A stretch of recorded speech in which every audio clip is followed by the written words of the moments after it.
Oh my, Stevens with a little bit more room. Hey, thumb on the football, and a big man square away. Action pass to him. He fires to the top. One-handed catch. Buchanan Simons is open. Breaks the tackle. This is going to be a 70-yard touchdown. Buchanan Simons.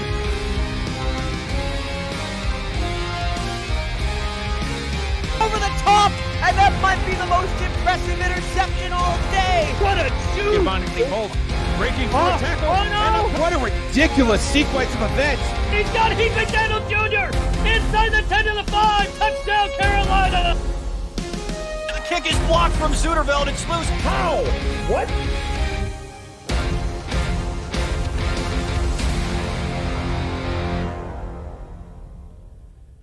And welcome to Sim Football Pregame, along with Mike St. Green. I'm Cameron Irvine, and we are ready for the SFL quarterfinals. Mike, how you doing today?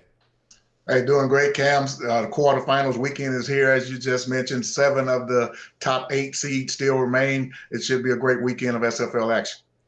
Here's how the bracket breaks down for those who are just joining us in these epic playoffs. Today, it's Arizona-Atlanta coming up next. With kickoff in about half an hour. Vancouver, Mexico City later today in an international clash. And then the top seeds, Baltimore and Florida, get underway tomorrow on For the Fans. Break this bracket down for the folks, Mike.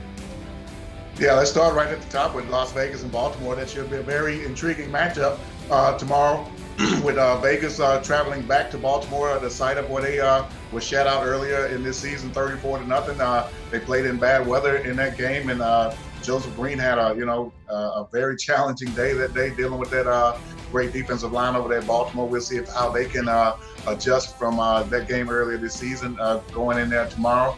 Vancouver, Mexico City, that's going to be a great matchup down there. The great offense of Vancouver going up against balanced offensive attack and great defense of Mexico City. Very intriguing matchup later on today. And as you mentioned, Arizona and Atlanta coming up here next. 2 great minds going at one another. Eddie Gage against Mark Chisholm. I can't wait for this matchup to get started. And then tomorrow as well, Charleston going up against Florida in another rematch. Florida had the advantage over them a couple weeks ago, 40-24. We'll see if Charleston can come back and make a difference this week in the playoffs. Now, coming up next, Mike, is Arizona and Atlanta here on Next Level Sports. And usually we meet players that don't get a lot of shine, don't get a lot of spotlight. But this week, the spotlight is on the team owners and the coaches of these teams. These two probably do more for their franchise on and off the field than almost any owner in the league. But Mark Chisholm in Atlanta, Eddie Gage in Arizona are 2 extremely qualified individuals here in this sim football world, and they approach the game in different ways. Yeah, Cam, when this matchup, first, came to fruition, 2 of the first people that I did want to talk to about this matchup were Mark and Eddie. And, man, unfortunately enough, we were able to catch up with them this week and pick their brains about, SFL ownership as well as, other things that they're into. It's a 2-part interview, and we've got part 1 for you here in pregame, and then we'll catch up with them at halftime as well. But here's part 1 of our conversation with these 2 excellent team owners, Mark Chisholm and Eddie Gage, ahead of the huge clash between Arizona and Atlanta. Welcome to our latest edition of People Behind Players. Today we have a couple of very special guests. Yes, they are players on the field, but they are also coaches. They are also owners. They are also in the playoffs. It is Eddie Gage of Arizona, Mark Chisholm of Atlanta, 2 Hall of Famers. What's up, guys? What up, though? What's going on, Cam? How are you? I'm great, man. Hey, what's up, Mark? What's up, Eddie? Hey, man, as Cam mentioned, hey, man, you guys are 2 legendary figures in the SFL. Actually, one of the first 2 people I ever saw in the SFL was the live season 14 draft. Both of you guys were there. What is it like, man, having ownership of teams in this league and get to experience some of the things you experience, like the live draft up in the Boston area and being able to mentor and build your own team? What's that like as an owner? You want to take that, Eddie, or you want me to go? You go ahead first, man. You the elder statesman around here. Well, what's going on, Mike? Good to see you. Glad to be here. Thank you for having me. I mean, it started off as a hobby for me when I found the league. Started as a player. Then once I became a coach down in DC and put in a bid and got my team season 8, it just like I said, it was a hobby at first, and then this thing turned into something else, turned into a business, turned into a responsibility. Um, Going to the draft, it was great. Meeting everybody, putting faces with names. That's what makes this a beautiful thing, a special community that we have here, and opportunity for people to have an outlet that might not have this outlet somewhere else. So they come here, and great opportunity here, man. Um, I'm able to do this with my boys, my brothers, people I've known my whole life. Brought them in. They've gone and run with it. BDG, I've known since I was 5 years old. My brother, Boo Chisholm, and to be able to keep in touch with them through this is just another great thing. I found the league through TJ Speaks, owner of that time through the Boston Crabs at that time they were. He had been asking me to join for a while, and I kept telling him no because at the time I just could not register how people could get so excited about assembly. I'm like, I don't understand it. Why you so excited about something you have no control of? But he just would not take no for an answer. He just kept pestering me about it. So one day I just did it just to appease him. But even though I've joined, I was never really active. He would come to me and send me a message and say, hey, we got a game on Sunday, X time. Tune in if you can. And I'm like, yeah, okay. Sometimes I showed up, sometimes I didn't. I wouldn't even know if our team even won or not, what our record was, any of that. I was just there as a player. And then I'm not sure what happened, but that was like season 3. And it stayed that way for a while, partly because I was both going to work and school full time. And I just didn't have the time for it. But one day I started watching games, and I believe it was season 9, and I don't even remember who we were playing, but we got blown out. And I said, TJ, I don't know what's going on with the defense, man. This is embarrassing, man. You need to get a new defensive coordinator. This sucks, man. I ain't losing, but this is ridiculous. And he said, well, why don't you do it? And I said, well, you ain't said nothing. So I started doing it, and I realized just how hard it was. And, certain things you can't do that you want to do because the AI is going to pick stuff at the wrong time. And at that point, I don't know what happened. It was like a light switch just went off. And all of a sudden, I found myself, divulging and spending more time in SFL, watching games and stuff like that. And, man, ever since then, I've just been hooked, And time has since then passed. I went on from TJ walked away for a season to spend time with his family and stuff he had going on. I think he was moving at the time and stuff like that. And so unbeknownst to me, I didn't know it. And my DM started blowing up. And he says, I started getting DMs saying, hey, can you be our defensive coordinator? I'm like, well, what are you talking about? I'm already the DC in Baltimore. And he started laughing. They said, you ain't heard? I said, heard what? And they said, man, TJ let the team go. And I was like, wait, what? And, I think it was like 5 teams who was, asking about me. And I ended up signing with Houston because Damon, I know him from another league for years. And I joined his team. And, man, like I said, like that, ever since then, since I became more responsible for, the outcome of games and stuff, the passing league just took off to another level. And then we started winning games, and our defense was playing good. And back then, I didn't even sim games. I just saw plays. I'm like, okay, these teams are running these plays. Take this out, put this in. I would even run a sim. And our defense was dominant. We almost won the championship, but Jacksonville and Florida had something to say about that in the conference championship game. So that kind of blew that out the water. But, but to meet those guys in Boston, it was a blessing going up there, meeting everybody, Cam again and Rastelli and Johnny Pickle and all those other rest of those characters up there.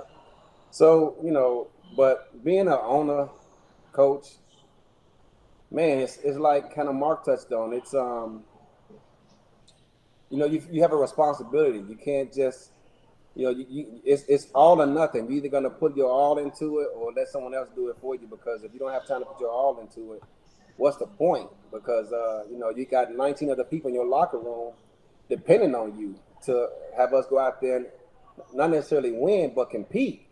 And if you can't put enough of your time and effort into this game to get us to that point, then we got to do something. We got to move on and find another coach or something. So, me personally, I almost handed off the offense to someone else, but at some point I said, man, are they going to be as vested in Arizona as I am? So I ended up ultimately keeping that role, and I cherish it because, like I said, I got those other 19 people in the locker room depending on us. So there you have it. Let's talk. Go ahead, Mark. No, I was just gonna ask him who gave him that bit of knowledge to do the offense. Well, since you asking, Mark, when I first became the owner of Arizona, my thought process was to do the defense and let someone else do the offense. Because I wanted zero parts of it. I played football growing up since I was 8 years old, but I've always, for the most part, been on the defensive side of the ball, and so I knew nothing about it, and I just want to hand that responsibility off to somebody else.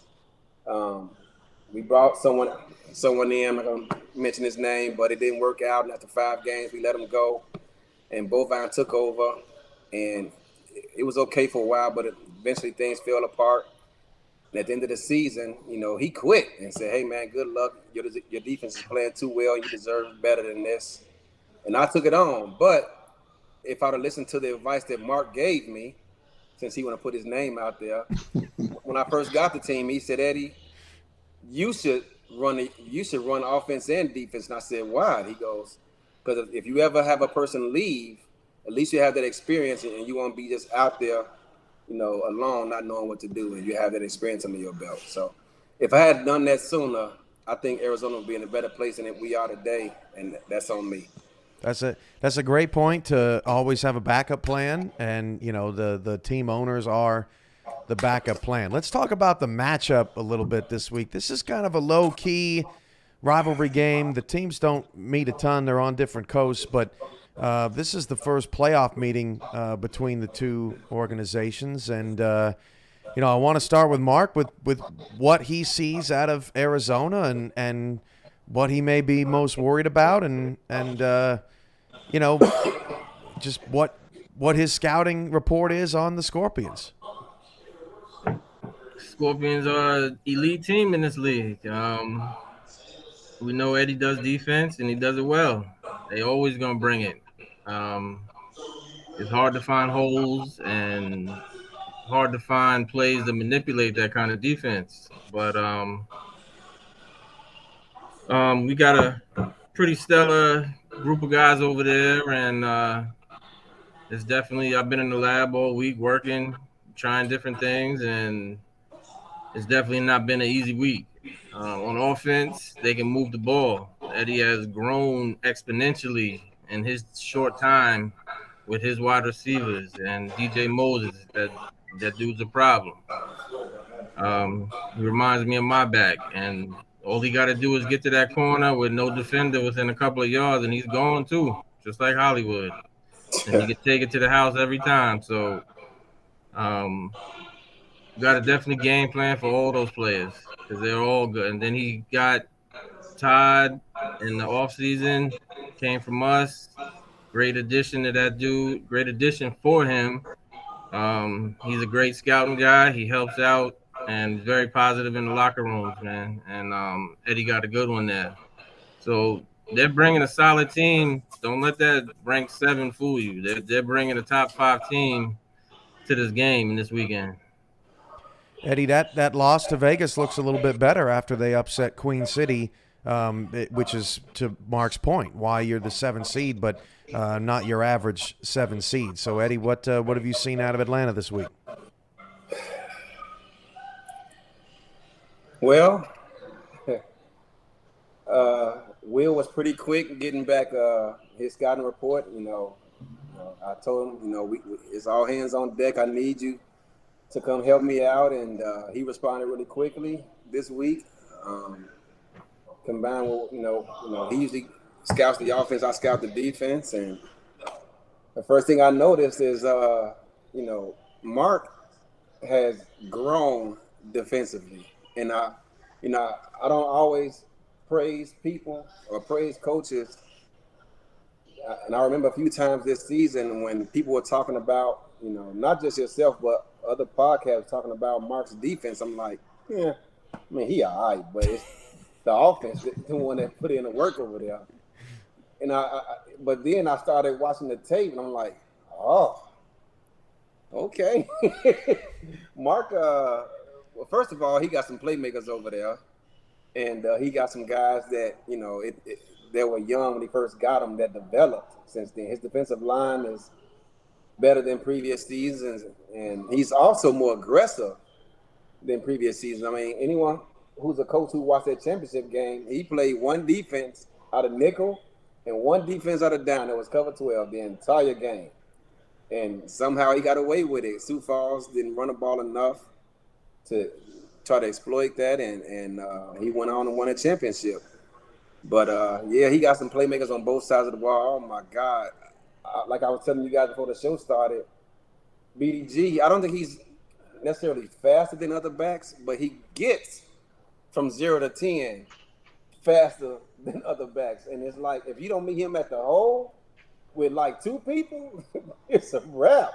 He is out of there. So I'm so jealous, man, because DJ, I've been taking with him, trying to get him going, and I have moments, but it's not consistent, which is something I gotta find out what works for him. But I don't have time to do it this season because I got my playbook kind of to where I wanted to be.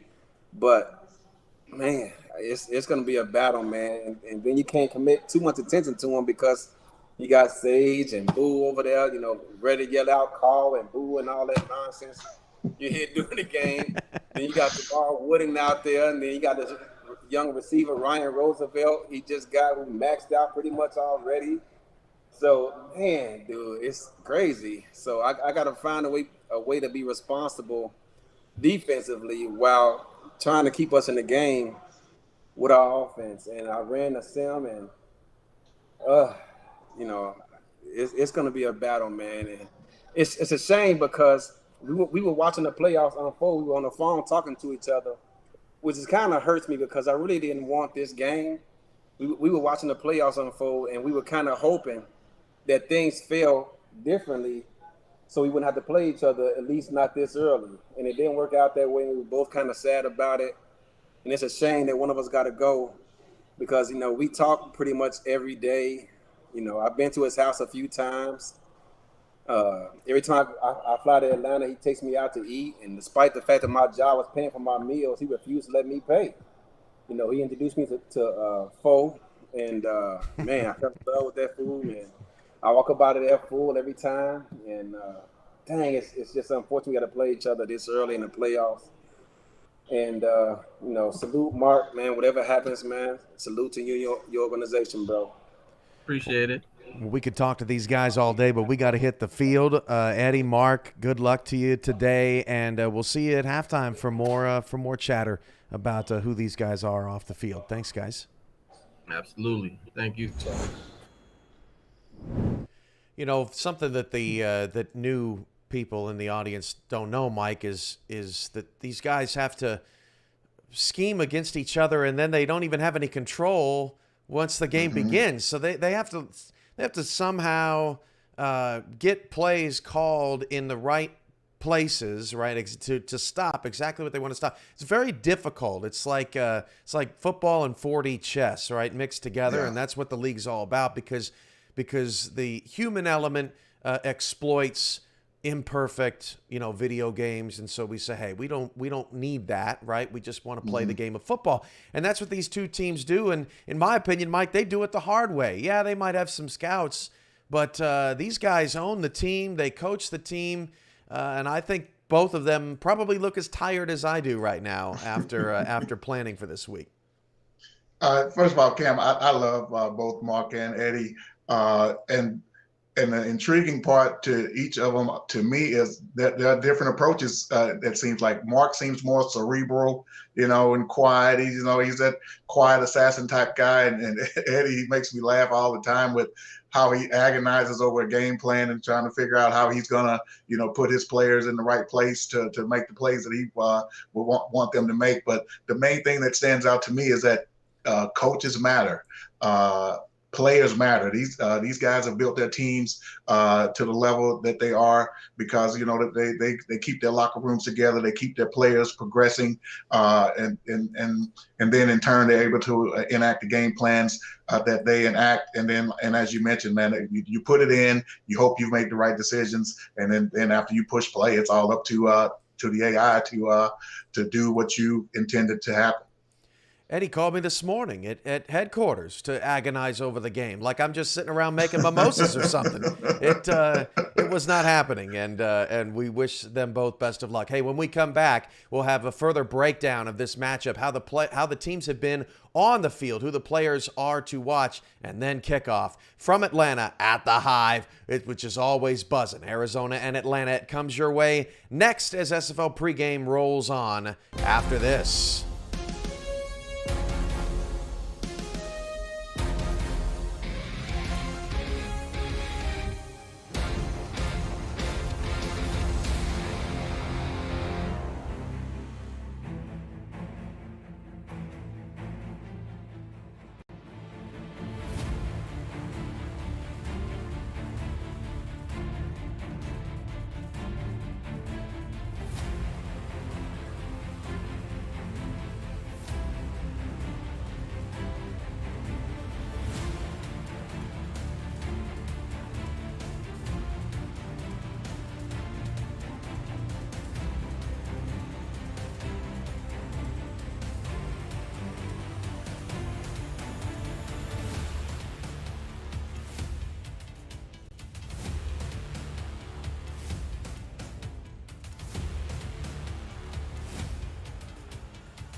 Welcome back to Sim Football pregame with Mike St. Green. I'm Cameron Irvine. The Arizona Scorpions, the 7th seed in the playoffs, 8-5 record, about to take on the number 3 seeded Atlanta Swarm. They are 9-3 and ready to do battle. Mike, they have not won a playoff game since they won the championship in season 14. And Eddie Gage, as an owner, has never made the semifinals, but was in Houston for a couple of semifinal appearances that fell short. So both these teams, even though they have above average winning percentages, they're very successful, have not necessarily been at the top of the SFL in the 1 or 2 spots here in a few seasons. So both are eager to get back to that point. Yeah, Cam. ATL, they won the championship season 14, and then they were dealt a pretty big blow with the MVP, Marcus Dunhill, the quarterback, retiring. They had to replace him with the current quarterback right now. Bryant Dynasty had an excellent rookie season and had somewhat of a sophomore slump, so to speak, in the second season. But looking at his numbers right now, I mean, he had a great bounce back third season in the league, over 3,300 yards, 29 touchdown passes with a QBR of 104.7 and a 74% completion percentage. he kind of started off slow to me this season, but he gradually picked things up, and he's a big reason why Atlanta are in the position they are right now. As BDG Hollywood, the Hall of Fame running back for this team, over 1,100 yards, 12 touchdowns rushing, 5 touchdowns receiving. He's a huge part of this offense, and he's one of the big targets that Bryant Dynasty likes to hit out of the backfield, as well as his receiving core, Boo Chisholm and Siege Falco, and the big tight end over there. So they definitely have a ton of weapons that Arizona are going to have to account for. And that Atlanta defense, they're great as well, Cam. Joshua Williams on the defensive line, 10.5 sacks. And then Jay Miraculous, he leads a great secondary with 7 interceptions over there. So Arizona's going to have their work cut out for them offensively, trying to get past that great Atlanta defense.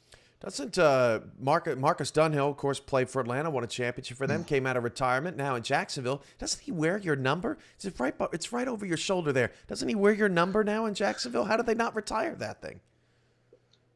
Well, they just didn't know a good thing when they saw it, Cam. They should have said, hey, you cannot touch this number. You cannot have this number. But, hey, if anyone's deserving of wearing a 15, it's Marcus Dunhill. There you go. I was going to say, he has won a title before. So not so bad. Hey, let's break down some team numbers here in this game.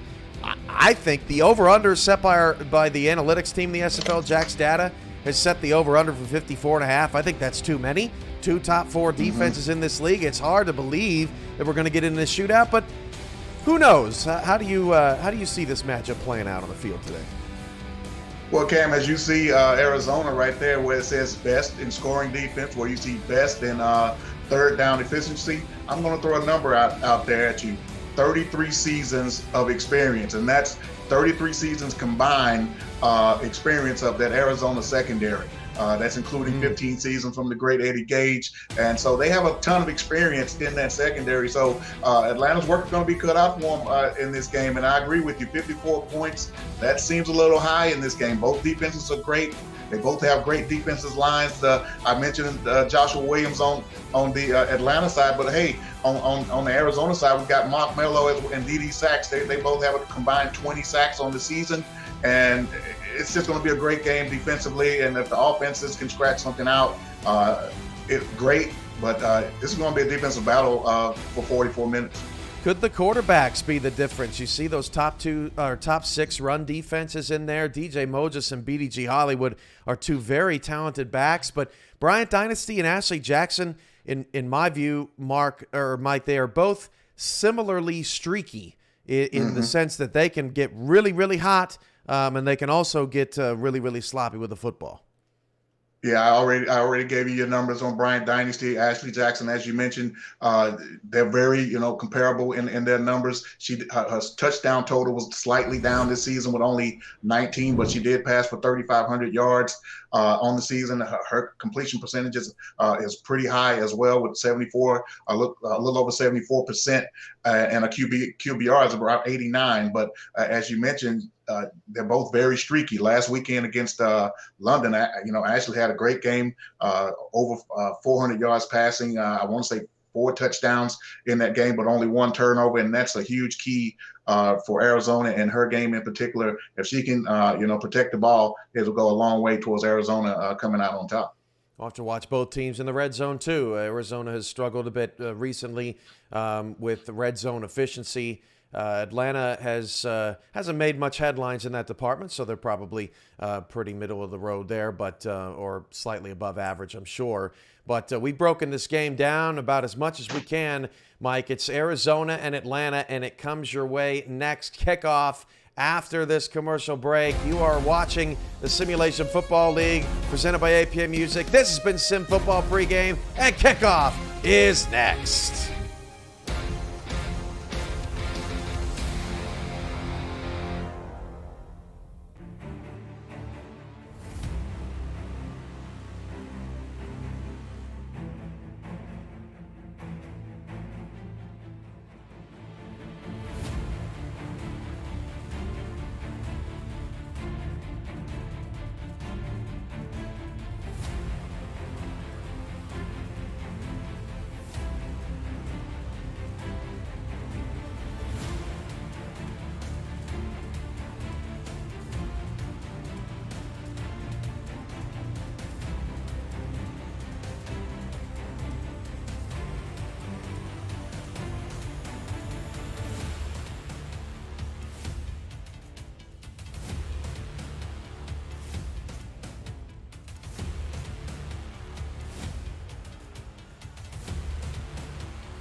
Next Level Sports welcomes you to the following presentation of the Simulation Football League.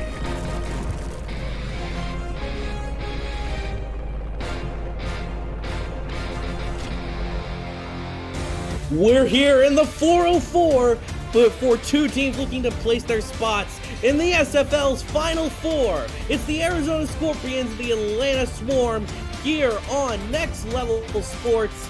It's the SFL playoffs and it's quarterfinal action. I'm Jack Brown, and alongside me here for today's action is Brett Solberg. Brett, how are you doing today? These two teams looking to make it to these semifinals. For Arizona, their first time ever since relocating to the state, and for Atlanta, it'd be their first time back since they slipped a ring on their finger in season 14.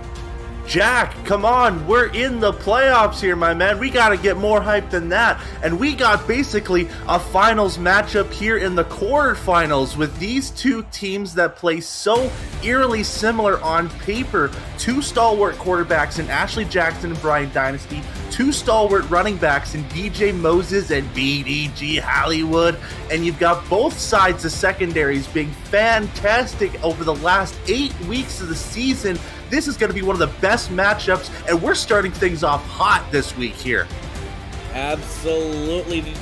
These two teams have played every single season going back to season 10. That was back when Arizona was in Oklahoma City, folks. But this is the first time ever these two teams have met in the SFL playoffs. It could not get more entertaining.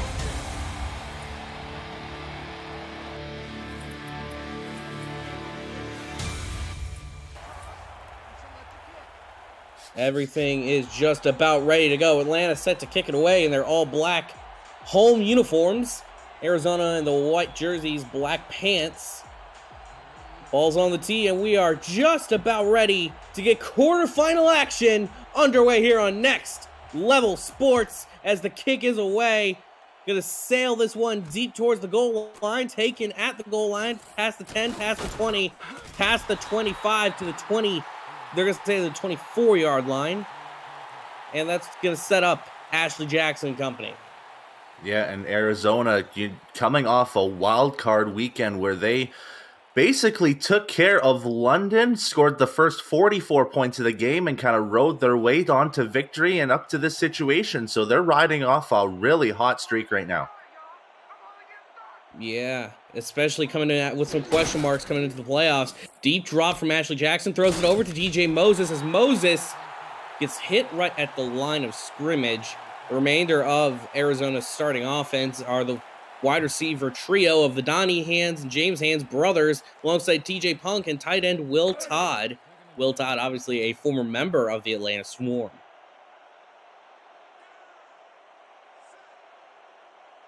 Watch Ashley Jackson on the bottom here. Ashley Jackson going under center. Offset I is the formation.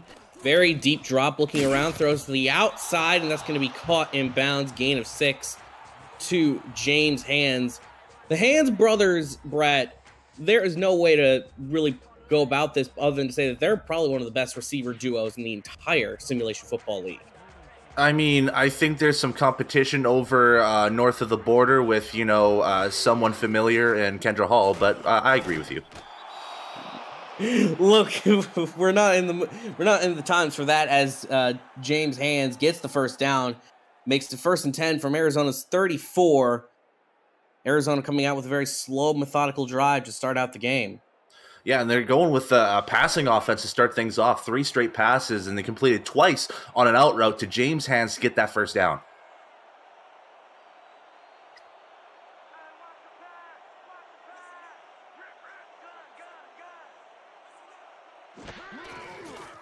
Low snap in the shotgun for Ashley Jackson. Throws it over the middle. That's going to be incomplete. Pass was intended for the 3rd wide receiver, TJ Punk, but it just falls to the ground incomplete, not really anything going. Yeah, and it looked like Jackson was looking to lead Punk to that side of the field there, and Punk was maybe a step or two slow, so he had to jump for that football and just couldn't get his hands on it, and now it leads to another 2nd and 10 situation here on this drive. Mm-hmm.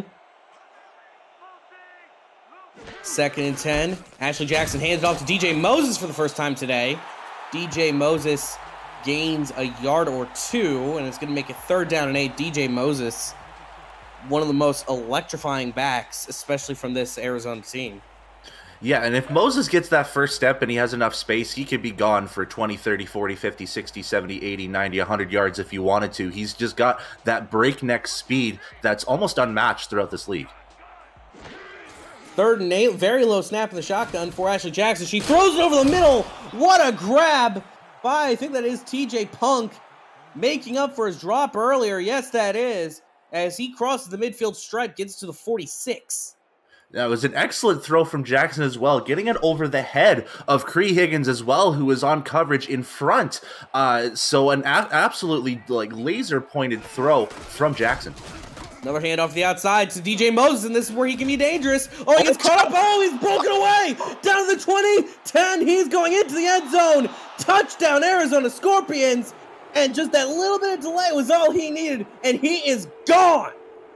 And it was like we said before, how DJ Moses can get that quick first step when he wanted to. This time, he kind of hesitates himself a little bit after he gets some fine blocking from James Hands as well as some offensive linemen, and he just stretches a little bit further to the left and gets a break open space on the left side of the sideline and gets Arizona on the board early in this game. That is the best case scenario for Eddie Gage and company. That is definitely the greatest little start towards the drive. As you can see there on the new little stat bugs that we're bringing in for the SFL playoffs, 48 yards on 2 carries, and of course that touchdown to boot. Now Cliff Allen out to attempt the extra point. Kick is up and it's going to be good. Arizona's got the 7-0 lead, and now it's time for Atlanta to respond. Yeah, and I think Atlanta's going to respond in kind here because their last game, which was all the way back in Week 12, which 2 weeks ago feels already like 3 months, but BDG Hollywood was just fantastic in that game against St. Louis, and I'd like to see if he can pick up where he left off. Kick is away from Cliff Allen, going to be taken at about the 3-yard line by Atlanta, and they're going to bring it out to the 22. The last time the Swarm took the field, ever since they had their little bye week, was back in Week 12 against St. Louis. Their offense wasn't exactly super flashy in the game. However, they got the job done, and they won 26-10. Yeah, and it was basically solidifying that they are the dominant team in the East Division as well, as these two are division rivals, so they took care of business when they needed to. Bryant Dynasty taking a 5-step drop, throws it over the middle. That's going to be caught for a nice first down. A much different look from Atlanta compared to Arizona, going much more aggressive as the catch was made by Jamal Wooding. Yeah, and as aggressive Arizona was on that last play there with DJ Moses getting a touchdown, I know that Atlanta wants to respond quickly, and you see a post route from looked to be Jamal Wooding, the tight end, on there to get a very nice catch down the middle of the field and get a very nice start for the Atlanta offense. Mm-hmm.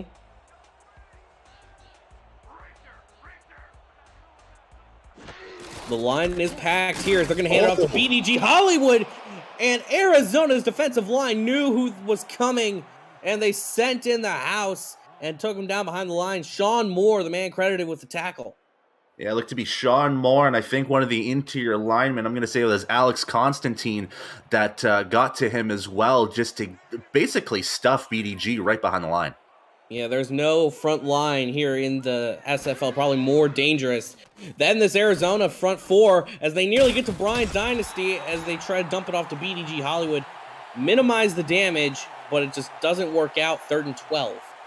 No, and they're trying to pressure Dynasty early here. We know that the previous game that they had, Dynasty only attempted 17 throws and really relied on BDG Hollywood to get that brunt of the action.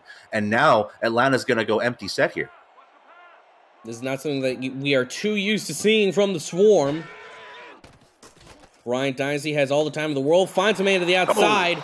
Oh, he just couldn't turn up field in time. Just had 4 yards to go was Boo Chisholm. Could have gotten the first down, but not a bad play at all. Minimizes the damage. Yeah, and Chisholm had wide open space as well if he could just turn the corner there. Chisholm, one of probably the elite wide receivers in this game with over close to 1,250 yards to the season, just couldn't get his feet down on the sideline there, and now Atlanta's going to force to punt this out.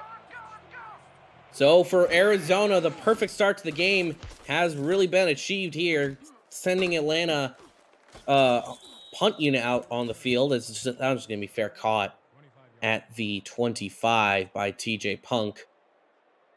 And for Arizona, they're up 7-0, and they get to send the offense back out onto the field. Yeah, and Arizona's defense is very much a bend, don't break kind of ideal. They don't get a lot of turnovers, but they do make a lot of offenses frustrated from their results. They usually get minimal gains, tackles for losses. It's a big thing for Arizona.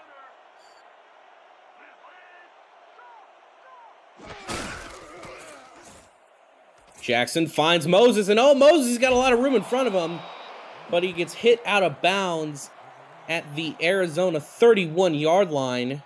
That shove out of bounds was made by Jack Napier.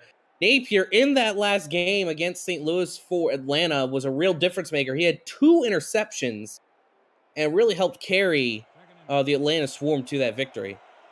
Yeah, and you're going to rely on Jack Napier as well as Jay Miraculous and a lot of these secondary members here from Atlanta. And that was going to be another handoff right up the middle, 3rd down and 4 from DJ Moses. And Qantas shined with that tackle there. We've seen him a couple times in this game here making some key stops, but this is a very key 3rd down opportunity for Atlanta to try to stop them and try to halt this momentum.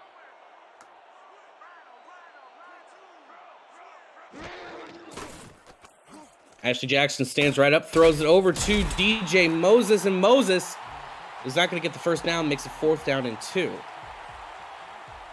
Yeah, and very much they're trying to look for Moses to kind of set the momentum in this first quarter and try to get this game going for Arizona. But I think they relied on him maybe one too many times on that one, go with a second swing pass, and now they're going to have to punt the football right back to Atlanta.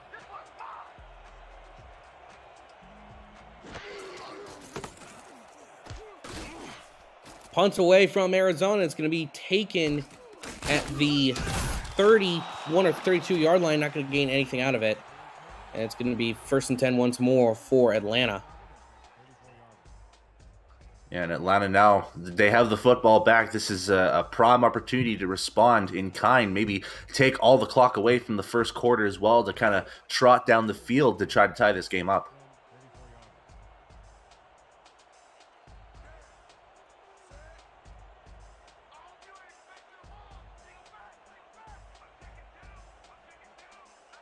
Dynasty under center. Very deep drop from him. He's got a lot of time. Oh, he avoids the sack. Can't avoid 2, though, and he's going to go right down to the ground. Brian Dynasty, had he been able to actually get the throw off, that would have been the throw of the century. But Mark Mello, last season's Defensive Player of the Year, showing his stuff, never giving up on the play. That is the sort of ferocity that every defensive coach loves to see. Yeah, and you know, Mark Mello getting that second chance on Brian Dynasty. But let's talk about how much airtime Alex Constantine had when he had that leaping attempt, that first try on Dynasty. Just great athleticism. Throwing it over to BDG Hollywood's Brian Dynasty. He's going to gain some of the yards back, makes it 3rd and 14. Yeah, and I believe that play was just set to get them back to as close to the original line of scrimmage as they could. But only could get a couple yards out of that. And now they're going to have to play the deep game again on this one. But this time, they're going to have 2 in the back.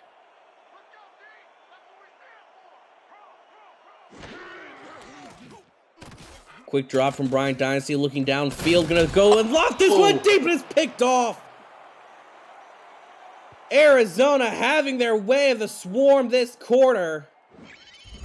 That catch was made by Eddie Gage, the owner of the Scorpions and one of the most legendary defensive players in the Simulation Football League's illustrious history. Yeah, and we saw Arizona force Johnny Pickler into 6 interceptions in the wild card game, and it looks like they're going to pick up right where they left off in the interception game, getting to Brian Dynasty here for the first time in this game with Eddie Gage. Handing off right up the middle to DJ Moses. They're going to get a single yard out of it, as Higgins gets the tackle for Atlanta. Yeah, and Atlanta's defense, they're going to need to respond in really stifling and stopping this Arizona offense like they did on their last Arizona drive, to just kind of stifle that offense and just limit any possible pointage coming from their side. Ashley Jackson able to find DJ Moses, as that's going to be another gain of 2. Atlanta trying their best to hold Arizona back, as I think that was Jay Miraculous on the tackle. Yeah, and Arizona needs to find a way to kind of break through this secondary, try to get them a little bit ahead like we saw from that TJ Punk pass earlier in this first quarter. Going to be 3rd down and long, and Ashley Jackson finds her man. That's going to get a first down up to the 33. That's going to be the other one of the two Hands brothers, Donnie Hands, with the reception. Yeah, and it was a good throw from Ashley Jackson, a good quick throw as well, as Donnie was getting himself just transitioned to the out route, changing his direction. And as the ball came to Hands' hands, if I can say hands enough times, had enough space on the sidelines to get that first down.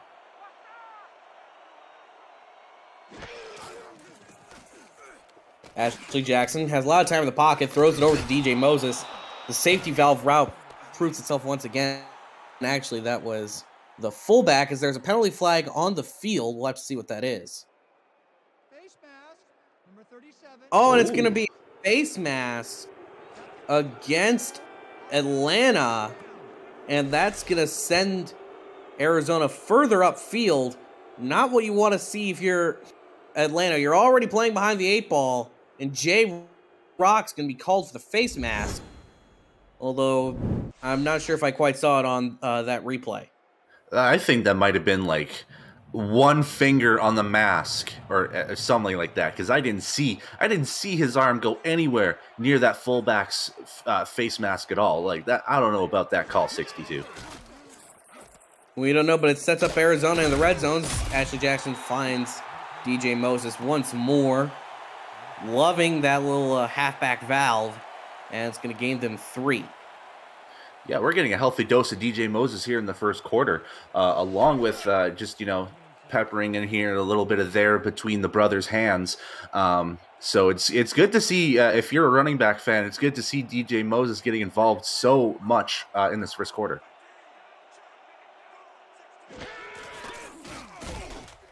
Second and 7. As Ashley Jackson finds James Hand, that's a touchdown! Pumping the legs. Just no quit in him. Had about 3 or 4 Atlanta defenders on him, and he's going to still score a touchdown. What a play. Yeah, and just a great out route again. And look at that Robert Redford-esque spin move from James Hands to get himself a little bit more space. And as he was pushing himself to the end zone, it seemed like the second defender pushed him inside. So maybe a little bit of an ill-fated attempt of a tackle there. But nonetheless, James Hands has a touchdown, and Arizona's up 2 scores.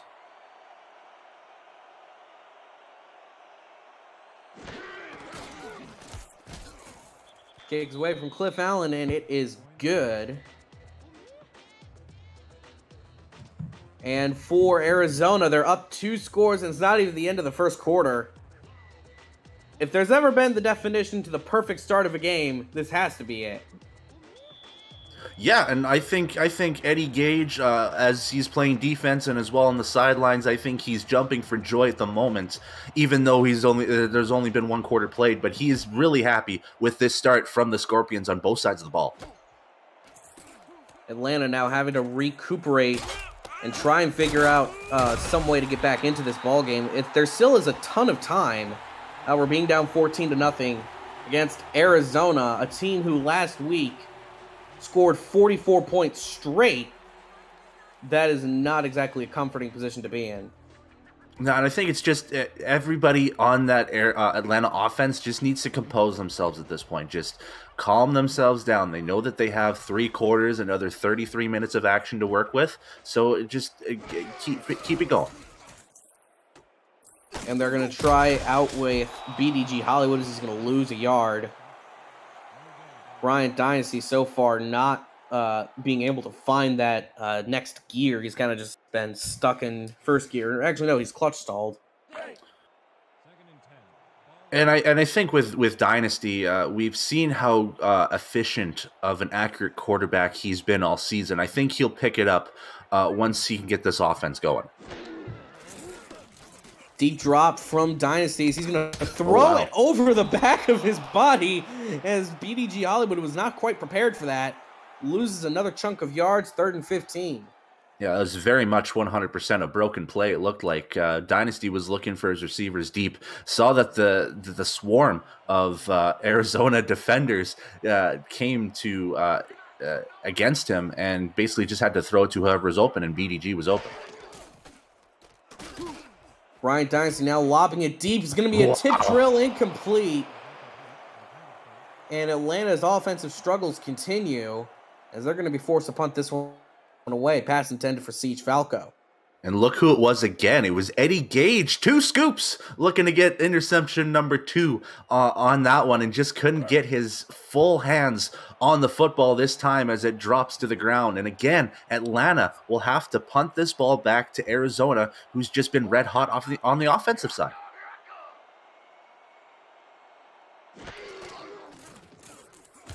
High snap, and it's going to be nearly blocked.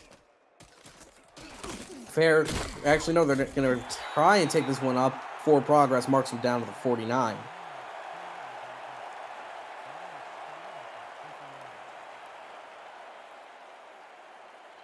Now, if you're Arizona, there's a lot of different ways that you can approach this drive here. You can slow things down and just try to feed this ball up the gut with DJ Moses, or you can try to go for the jugular and see if you can get more points out of this as quickly as possible. Jackson finds Moses, and Moses, no gain, no loss. Another one of those plays that they just try and do to fill out time before they can get a real big dagger. And I think right now the one successful thing for Atlanta's defense right now is that they're reading the swing pass pretty well. As you can see, Moses already had 6 receptions, but it's only gone for 13 yards. So right now, I would think Arizona should go the other way.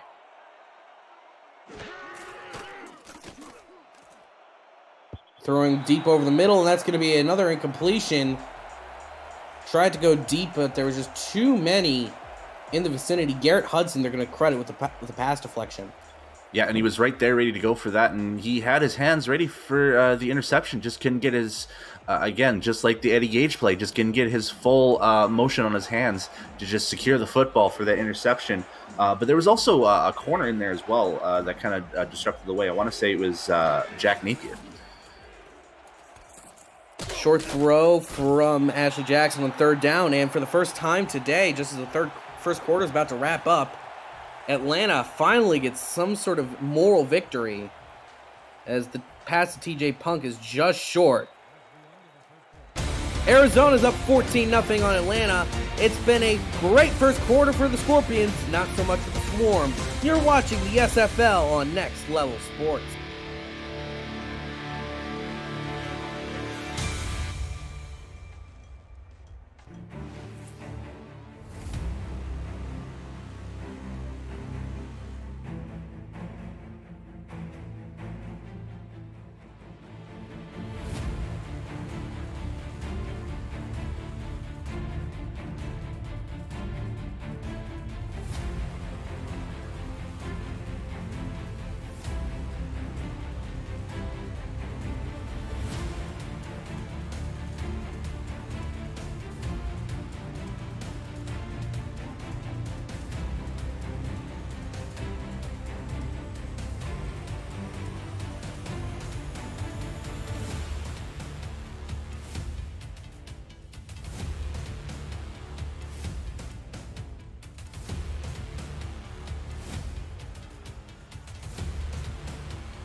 Welcome back, everyone, to the Simulation Football League, presented by APM Music here on Next Level Sports. You're just tuning in with us right now.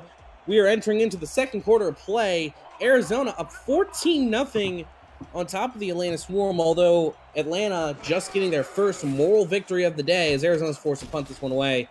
I'm Jack Brown alongside Brett Solberg. And Brett, this first quarter, it was not what we expected. No, it wasn't ideally what we expected here. We thought maybe it would be a back-and-forth battle between the two running backs here, between BDG and DJ Moses. But Arizona is just picking up where they left off here, and now, including the last game, they've outscored their opponents in the first half of this playoffs by a score of 45-0. How about that? That is quite impressive. This is going to be a nice little handoff to BDG Hollywood up the middle. Gain of 2. I think that's the first time they've actually handed it off to him and have it somewhat work. Yeah, and I think they need to get BDG going at this point. They need to spread around this offense a bit. Dynasty got stifled in that first quarter with that Eddie Gage interception earlier on, and they might rely on passes a little bit more since they're down, but I'd like to see more BDG runs. Hand off to the outside. BDG Hollywood. Oh, he's picking up some blocks. Oh, he's got the speed down the sideline. Can he beat his man? Shed the tackler. Can shed 2. But for the first time today, we finally see the legendary BDG Hollywood go rise like a phoenix from the ashes. Give that man 47 yards on that run, and it was just following his blockers. That's all that BDG really needed to do, and he just turned on the jets once he got to the sidelines, and he was basically one tackler away from getting to the end zone. If he didn't have to shed that first tackle, I think he would have been gone, and we would have saw ourselves an 80-yard touchdown, a classic 80-yard touchdown from the legendary BDG Hollywood. Not quite sure what you were trying to do with your voice on that last sentence there. But for Atlanta, finally shaking and baking on offense again. Play action as Bryant Dynasty goes down for a sack, loss of 5. A lot of the moral momentum now just dashed. Yeah, and one way to stop a defense right away, or one way to stop an offense after a big play, is to get to the quarterback as quickly as possible. And now Mark Mello, with his second sack of the game already, is giving Dynasty's life a heck of a lot of trouble already in this first half.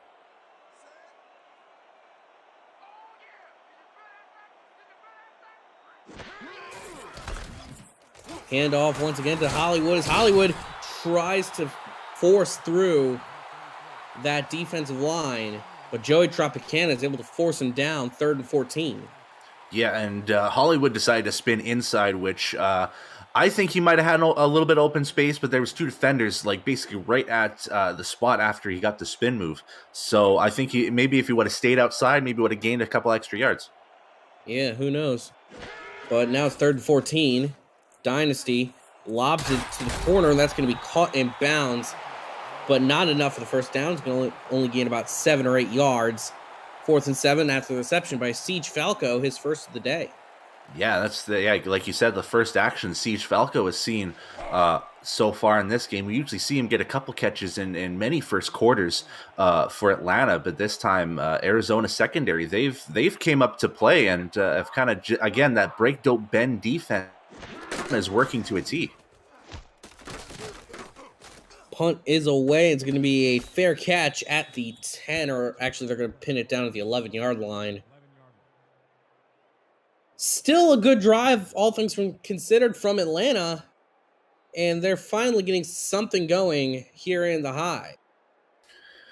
Yeah, they're kind of almost felt like a little bit of a tease to the Atlanta fans there. They got the big run from BDG, and then after that, Arizona basically shut them down on the next set of downs.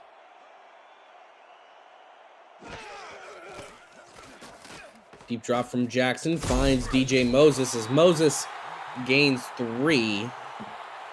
Tackle made by number 44 for Atlanta. That is Chris Henry. Yeah, and they're establishing this offense by getting DJ Moses on the swing pass.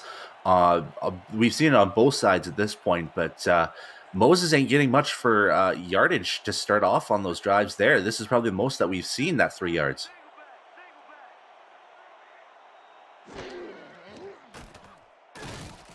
Jackson goes deep. That's going to be tipped. Oh, it's caught! It's going to be caught by Donnie Hands. He's still going. He's still going. He's going to be stopped at the 9. Oh, that caught me off guard. The touchdown saving tackle made by Jack Napier. Yeah, we know that Ashley Jackson's capable of throwing those deep passes, and we see her on the sideline sometimes talking about how her passes are always risky, but this time she just nails a dot to Donnie Hands and had so much space. Jack Napier almost got the interception too. That was pretty close once we see the replay here, but just clutching. He was waiting to get tackled at that point, getting to the end zone, but this time gets stopped at the 9. Arizona in the red zone on just basically 2 plays, and now threatening again to score. First and goal on Atlanta's 9 is the Scorpions. Jackson throws it over the middle. That's going to be caught at the goal line, but not falling in is TJ Punk. Still happy he got the ball, though. And it's going to set up second and goal on quite possibly the half-inch line. Yeah, I would say the SFL chin hair line at that point. That was really close. I thought he crossed the boundary myself, but they're marking a little bit shy.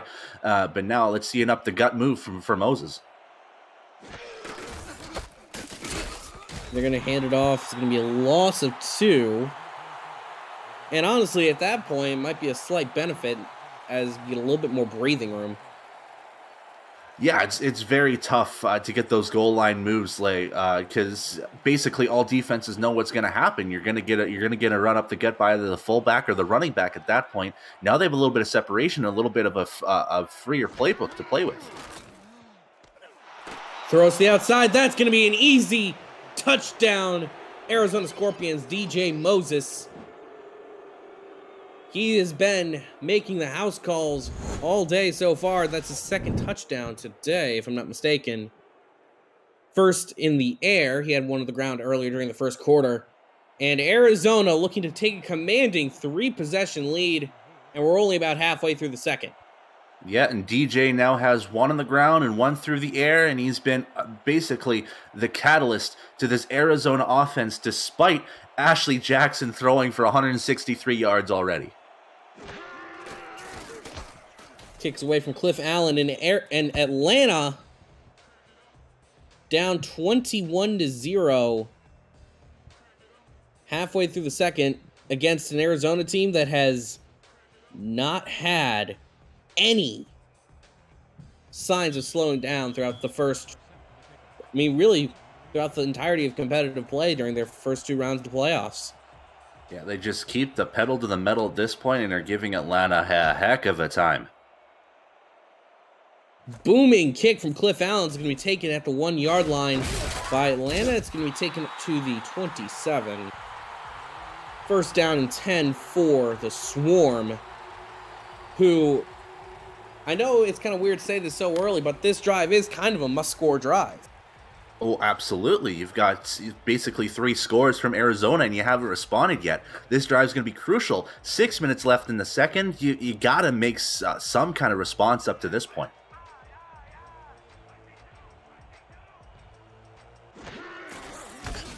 Hand off to BDG Hollywood right up the middle. It's going to be a nice gain of 5.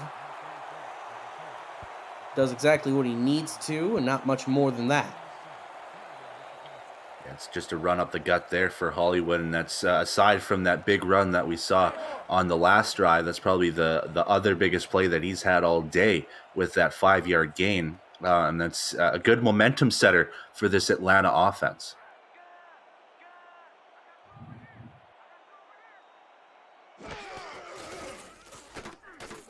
Dynasty having a lot of time in the pocket, but he's just going to go down for a sack. This man has been rattled every which way by this Arizona defensive line. This time it's Max Knight getting in on the fun, his first sack of the day. Yeah, nice spin move from Max Knight as well, getting himself away from the offensive lineman and just basically pedal to the metal right to Bryant Dynasty to take him down for the 3rd time in this game, which we haven't seen a lot of occasions where Bryant Dynasty has gone down like this. No. Dynasty now trying to get something going. It's going to be the exact same play as what happened on the last drive to end it. It's going to be a 7-yard completion to Boo Chisholm, 4th down and 7. Yeah, and that throw is a little bit too far off the sidelines for Chisholm to try to make any effort to turn. He was just worried about completing that pass and giving his punter enough space between him and the end zone to punt that football away. But not the response you're looking for if you're Atlanta. No, not at all. And a crucial drive for the Swarm comes up with pretty much nothing, as Arizona's going to get the ball right back at the 40.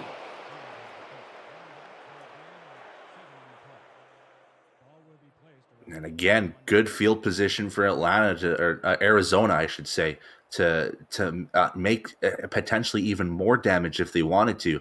But up 3 scores, I think it's a little bit more comfortable now, and we might see a couple more run plays going down DJ Moses' way instead of maybe starting off with a swing pass. Possibly, as they're going to hand it off to Moses right up the middle this time to start it out with. Gain of 3. Nice, smart plays. They're now kind of starting to drain the clock to take this to halftime. Yeah, and I think that might be the good idea for Arizona here. They've got a comfortable lead up to this point, and you might not want to be too greedy when it comes to maybe slinging the rock too far. But you never know. It could be one of those situations where you just can't let go of that of the gas pedal. Another handoff, DJ Moses. He's going to get swallowed up in the backfield.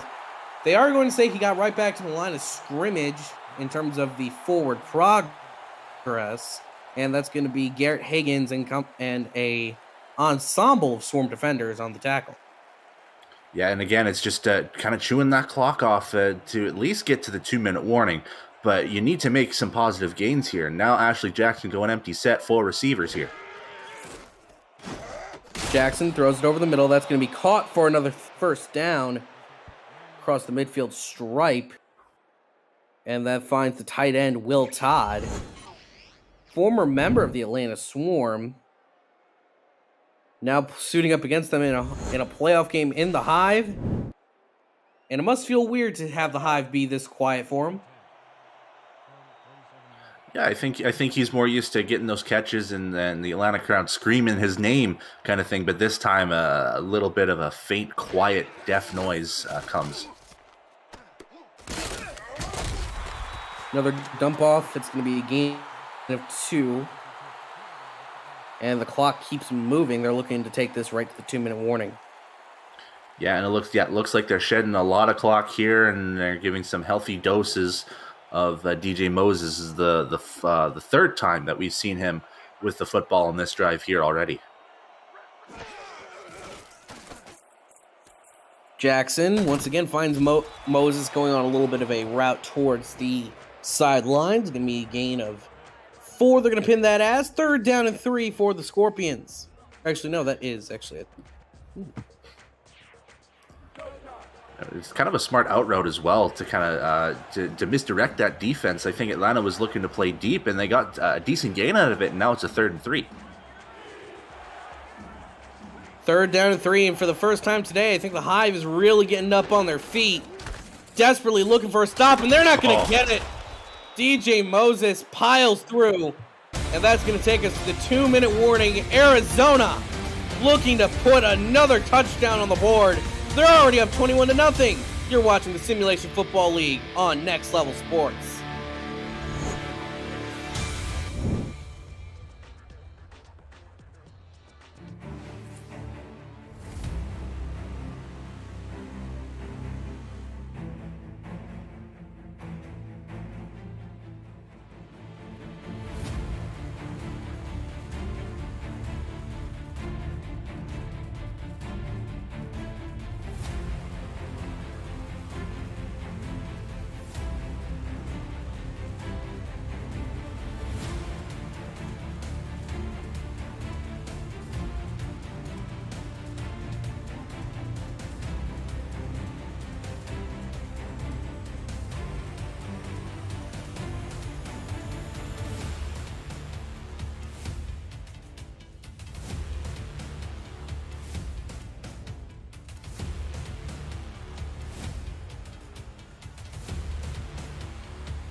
Coming up next on the APM Music Halftime Report, Cam and Mike will have the first half analysis from the SFL studios.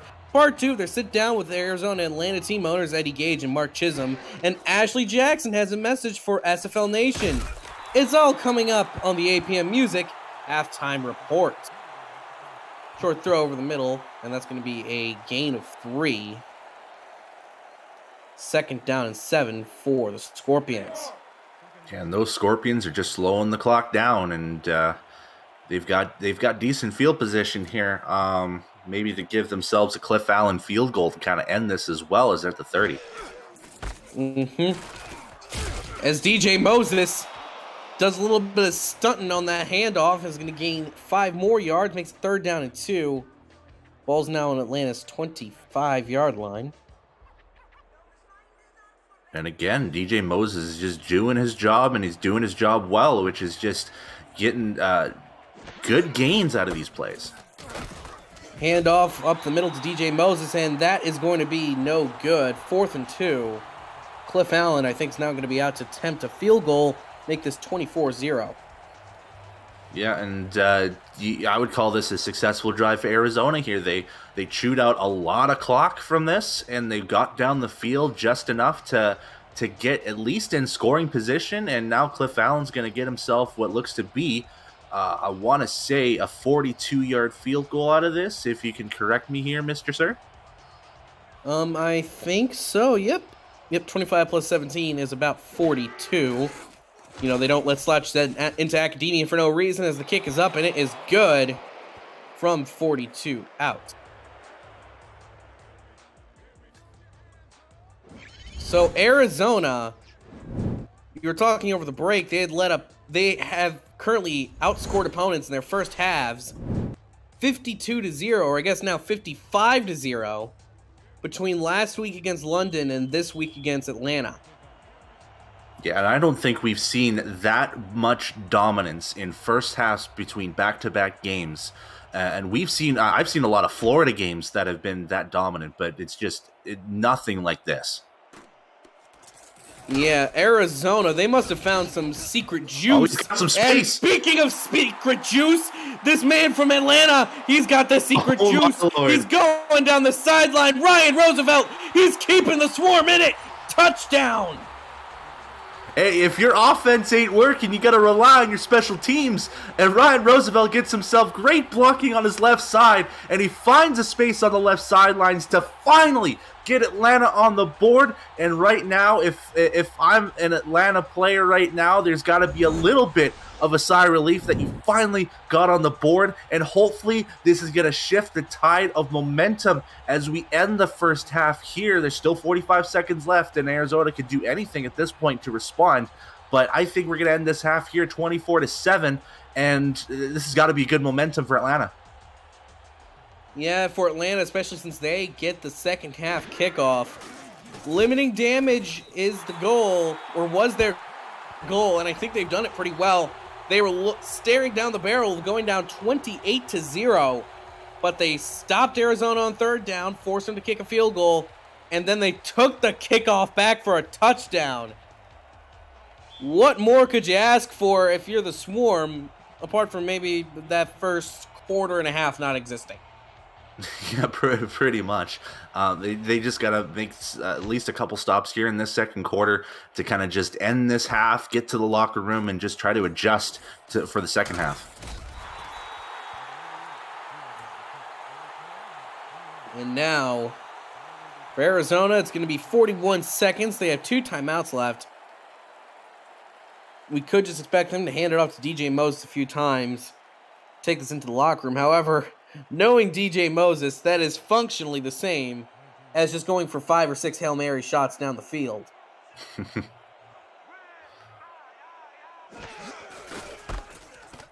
Hand off DJ Moses, and what was I saying? As he finds a few holes and gets a few yards. Tackles made by number 22 for Atlanta. Again, DJ Moses just getting the ball fed to him at this point, and that'll be number 10 for him in this game for rushing attempts. And he's done 11, I should say, and he's done pretty well for himself in this first half.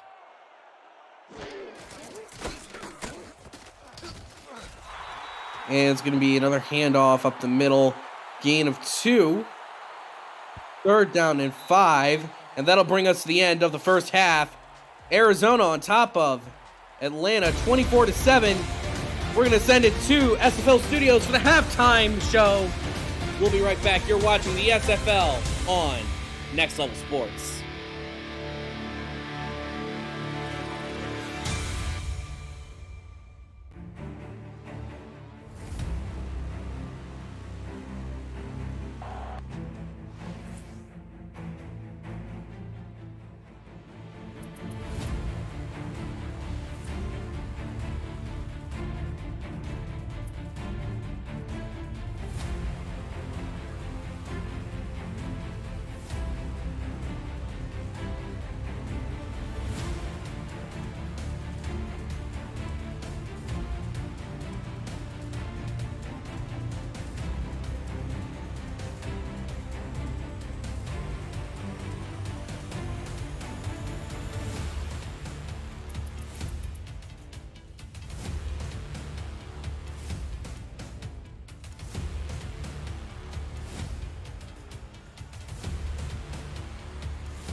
Welcome to the APM Music Halftime Report. Along with Mike St. Green, I'm Cameron Irvine, and a shocking first half as Arizona blitzes out to a 24-7 advantage. As Jack Brown and Brett Solberg mentioned in the first half, 55-0 shutout for Arizona against their opponents in the first half of this postseason. Ryan Roosevelt crashes that party, but it still doesn't mean Arizona's moving the ball, just 83 total yards.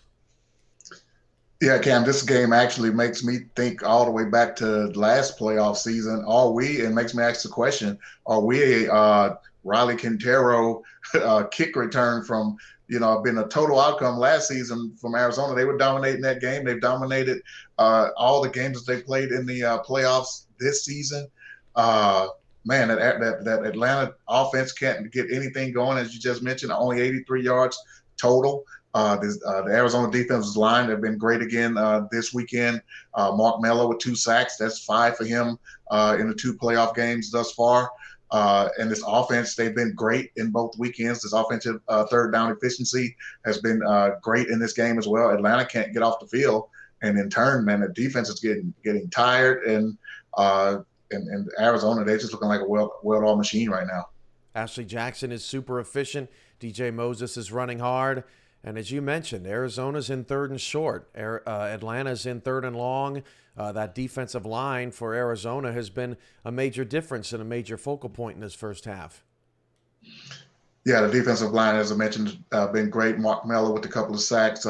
Max Knight, he had a big sack. But and if you are kind of watching, other than the sacks, that defensive line, they're just mauling the Atlanta offensive line. You see guys being run over, tumble backwards. BDG can't get anything going. Bryant Dynasty, he can't get comfortable in the pocket, and in turn, what we basically have only seen a couple of catches from Boo Chisholm, and those were in 3rd and longs that came up short. I don't think we've called Siege Falco's name in the first half, and we've yet to see Jamal Wooding. So a great job by the Arizona defense. And I did mention in the pregame that experienced secondary, they're doing a great job as well. Eddie Gage, he does have an interception in this game, and they're basically just totally dominated Atlanta offense. Huge credit to DJ Moses. You're walking into a building that the Swarm have never lost a playoff game in, 4-0 all time. And DJ Moses with that cutback outside, I mean, after Arizona scored the first touchdown, 7-0, you could hear a pin drop in that place. It kind of sucked the air out of the whole stadium. Yeah, and DJ Moses, we kind of, used to him being, 3 yards in a cloud of dust type running back, but he does have that breakaway burst in him, and he had that huge 54-yard touchdown run on the first drive, as you mentioned, that great cutback move and hit to the outside, and he was off to the races after that. So he's definitely has the home run ball in him, but yeah, and he's a great complement to what they want to do offensively. He keeps the chains moving. He keeps them in a third and short, which in turn Arizona can, they can use him out of the backfield efficiently, or it basically opens up all their weapons to him, whether it's Donnie Hands or Will Todd at tight end, and they're basically in a comfort zone right now, Cam. Someone needs to figure out a way to maybe put a little bit more pressure on Ashley and get her out of her comfort zone, or else, Arizona, they're just sitting back in a rocking chair having a good time. Yeah, I think that's really the big difference in this half. Ashley Jackson has looked comfortable. Bryant Dynasty has not, and that's been the difference in this game. Well, in pregame, we sat down with Mark Chisholm and Eddie Gage, the two owners of Arizona and Atlanta, and they talk some ball, and they're going to continue to do that here as we move into halftime. Part 2 of our People Behind Players segment this week with the owners and the coaches of the Atlanta Swarm and the Arizona Scorpions, Eddie Gage and Mark Chisholm, and we'll get to learn a little bit more about them as well. Take a listen. Continuing conversation of People Behind Players with our two team owners today in this epic playoff matchup. Eddie Gage of Arizona, Mark Chisholm of Atlanta. Thanks for sticking with us, guys. Thank you. Hey, Mark, Eddie, man, obviously you guys know each other very well, been in this league a long time. And since you do know each other so well, how do you approach the game plan when, going against one another? Do you stick with what you traditionally do, or do you maybe try to throw a wrinkle in there that possibly the other coach may not be expecting? Oh, I can't wait for this. You can go first this time, sir. That's awesome. Good one, Mark. Well, like you said, man, me and Mark, we talk. I probably talk to Mark as much as I talk to my wife, sad to say. But, every day, and we talk a lot of SFL stuff, and he's asked me questions about defense. I've asked him questions about offense. So, we know each other pretty darn well. He knows my style of play. I know pretty much his. And so it's going to be a chess match, at least for me. And I'll dive a little bit into it because Mark already know how I think. But for me, like I said, Mark, this season, he plays more, at least as of late, he's been playing more aggressive. And I saw stuff in his playbook. I'm like, whoa, wait a minute. Mark got that in his playbook? Oh, okay. And it baffled me. I was like in shock looking at some of the stuff he had in his playbook. And so now the chess match comes because do I plan for this? Do I plan for that? The old Mark who, so I don't know. It's man, because if I do one thing, he does the other, I'm going to be screwed. But if I do one thing, I'm either going to die a slow death or a quick death, no matter what. So, and then on offense, for me, it's just doing what I've been doing, man, trying to take care of the ball and limit mistakes and keep our defense out of short field situations and capitalize on mistakes if we get them. So, I'm not telling you Mark don't already know. So that's pretty much it. Basically it's the same for me, man. We know each other. I know what he likes to do. I know what I like to do. So like he said, we got basically it's flipping a coin. Because if I play to what I know he likes to do and he does something else, it's gonna mess up my whole offensive strategy that game. So I mean, at the end of the day, it's probably just stick with what I do and what I know, and Don't let the believe cards that. play out on the field. Don't believe that. Don't believe that. But hey, it should be a great chess match. Just quickly, over under 35 points in the game. Just give me an over Total? under. Yeah. I plan to score 35 myself. Well, if it's going to be 35-0, Mark, would that be a push then? I'm going with the push. Hey, who are you guys off the field? You know, family life, work life. You know, it's not SFL is a big part of your life, but it's not everything in life, and it's always important to stay balanced and you know get to know you guys off the field. Any football experience that you might have too outside of the league as well.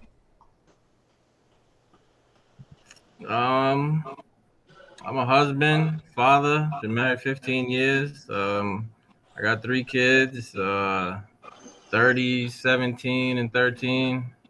My wife and I are in the process of adopting another child right now. I'm actually not even going to be able to watch the game this Saturday because I'll be at an adoption event from 12 to 4 this Saturday with the little girl that we are in the process of possibly giving her forever home. So Congratulations, man. That's great. I appreciate that. Besides that, you know, I'm a regular dude. You know, I like to chill with my boys. I love this league. I love being around the people in this league. My locker room, my team, guys I work with, they're just fantastic. What started it as you know, cordial friends or whatever, they've become family, man. Like Eddie said, he's been to my house. These dudes, they come to my crib. I meet them in public, you know what I'm saying? They introduce me to their family, I introduce them to mine. So this has just been a great opportunity for me as a person to have this. I like sports. I'm a Broncos fan, basketball, baseball, any kind of sport, you know what I'm saying? I watch soccer. I do them all. I'm in the building RC cars, anything. I like shooting guns, playing video games, you know, spending time with the family, going to movies, going to dinner, trying different wine, just all around everything. I'll try anything, you know what I'm saying? And that's basically me right there. You and Charles Doherty got to get a wine tasting going next convention, Absolutely. maybe, yeah? I would like that. I'm gonna talk to him about that. How about you, Eddie? I don't know. Yeah, you do. Husband. September will be 14 years. Yeah, 14 years, September. Father of 3 girls, no boys, unfortunately. Tried 3 times and failed. Outnumbered. Yeah, outnumbered. You know, no male influence in the house other than myself. I used to have a blue-nosed male pit bull. When we moved to Arizona, we left him with family. I'm a big boxing fan. I used to box as an amateur. I had 18 amateur fights. Finished 17-1. Started playing football when I was 8. 8 years in the U.S. Army, including 2 overseas for Desert Shield and Desert Storm as an M109 tank driver. I don't know. Love my wife. Love my shorties. Outside the SFL, one of my biggest hobbies, well, it used to be, I used to be in a motorcycle club. Shout out to my Ghost Riders. don't ride nearly as much as I used to because the SFL take up so much of my darn time coaching, helping with the GMs and all that stuff. Then it seemed like during the off season, it's just as much time, Then we got owner duties then. Yeah, then you got owner duties. So it's like I don't have much time off, and when I do, I try to spend it with my daughter, my youngest daughter, my wife, of course, and I don't know. Other than that, I tried out for adult league, football league. I was out for a while, but man, age catch up with you real quick, and those bumps and bruises don't heal as quick as they used to. So that didn't last too long. Went back to boxing for a little while. That didn't last too long either. But other than that, that's pretty much it, man. I'm pretty much a family guy. I don't go out as much as I used to. Unless me and my wife go out dancing or something like that. And that's pretty much it, man. Oh, I also like to play chess. I was 7th in state in 1990. If I'd had one more win, I'd had at least a shot at 3rd place, and I blew it. Pushing the pawn. I'm gonna bring the board next convention. You do that. Yeah, bring it, man. All right. Mike, you got anything else for these guys before we let them go? Yeah, you mentioned ownership. What advice would you give any potential owners, that may be looking to find an expansion team or even possibly buy a team in this league? Would you give any? What advice would either one of you give them as far as how to go about doing it the best way to approach ownership in the SFL? I would say to take the time it takes so it takes less time. What I'm saying is do the hard work, put in the grind time in the front end so that the success will come later.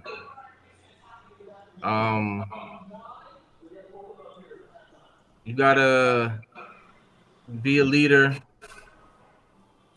stand out in the community, separate yourself from the regular low-hanging fruit.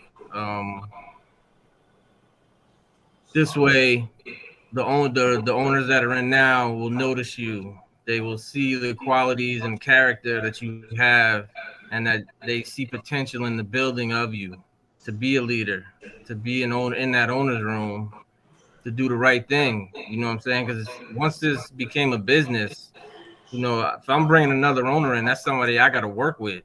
You know what I'm saying? And if I see you out here joking all the time, I don't want to do business with you. And that's what it is now.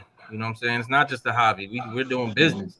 So you got to learn how to separate yourself from that at some point and, take it seriously. I echo Mark's comments. I would also expand on it by saying, you got to do the work to prove that you belong amongst ownership. I tell people all the time, and people joke when I say it, but I take it so seriously. I am one of, the SFL to me is the greatest sim league in the world. There are only 24 owners. Well, 24 teams, I should say. We got like 900 owners, it seems like. But there are only 24 teams. And I own one of them, of the greatest sim league in the world. I own one. I'm one of 24. It's like quarterbacks in the NFL. It's only 32 of them in the NFL, and somebody, those guys are one of them. It's not easy to get, and you have to be willing to show and prove. Just like you tell rookies who are in the SFLM trying to get drafted, do what you got to do, like people like Justin Razad did, and do 1 million stats games, or go out there and even better, show that you're willing to scout. They hard to come by. Do what you got to do to stick out, or do like some of those other guys did and create podcasts. People. Douglas Brown didn't get drafted last year. I bet he get drafted this year because people know him. They want they want that to be associated with their team. Mm-hmm. So do the work that's going to get you to stand out above others for ownership, just like you expect those rookies to do to stand out. Just do what you got to do to stand out above the rest. Learn how to do what you got to do to either to become a great coach or a great GM.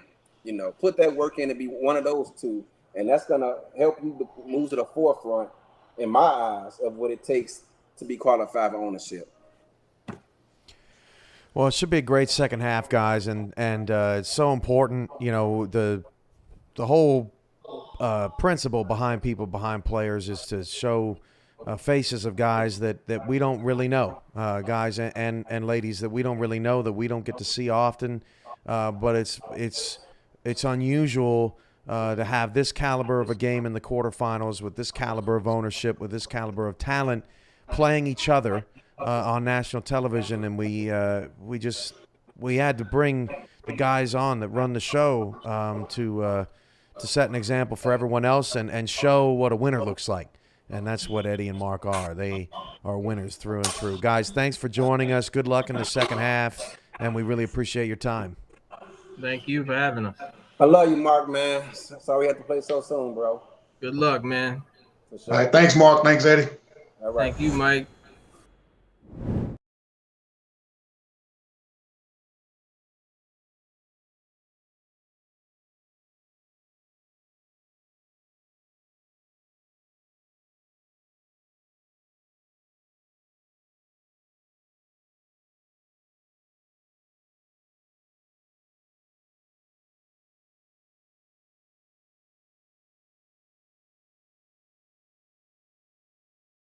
For another couple segments. I know we have to get back to the action at hand, but man, I could have talked to those guys for a couple of hours. Yeah, it was good stuff, and we got to meet them, and hey, Mark Chisholm actually has a player on Atlanta, Quanta Shine. Of course, we saw Eddie Gage in the first half get an interception with. He did get tackled, although I hate to say we're still waiting for Eddie Gage's first career pick 6. So that was a little disappointing, but everything else has gone well for Arizona, including Ashley Jackson, 20 for 22 passing. And, we get to meet Ashley Jackson today because she's got a podcast and she has a message for SFL Nation as well as to why she sticks around and why the SFL is so important to her.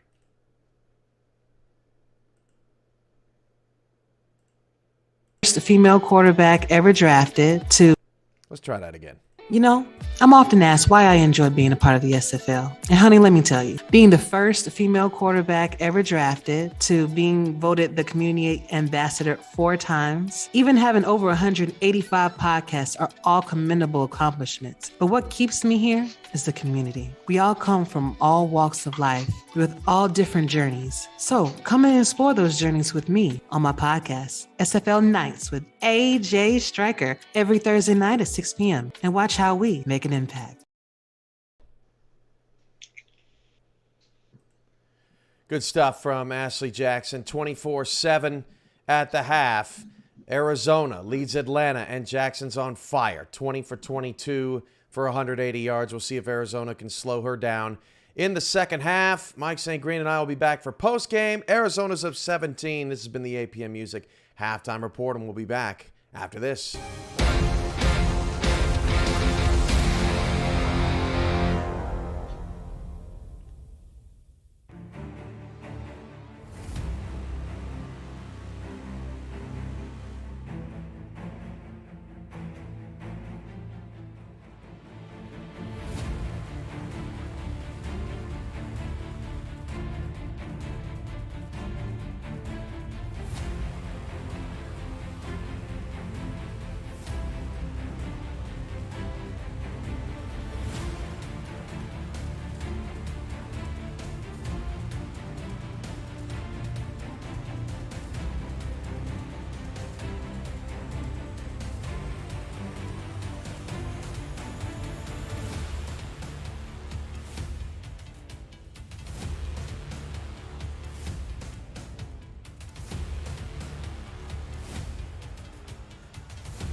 Hello, everyone, and welcome back to the Hive. Second half football just about getting back underway here in Atlanta, Georgia. I'm Jack Brown alongside Brett Solberg. Atlanta set to get the second half kickoff, and they're hoping to have a second half a little bit like what Arizona had in the first. As this kick is going to be taken to the 22-yard line.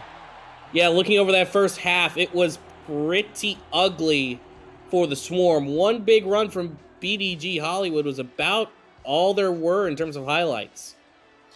Yeah, and it's just Arizona's defense just stifling Atlanta from both sides of the football. Like, it's not normal to see Bryant Dynasty with only 31 yards of passing through the first half. Yeah, they're going to hand it off to BDG Hollywood to start out this second half. That is not a good tone setter as they lose 2 on the handoff. Yeah, and Sean Moore, outside linebacker there, got to BDG pretty quickly on that tackle there. And not a good scenario to start off for Atlanta with that 2-yard loss.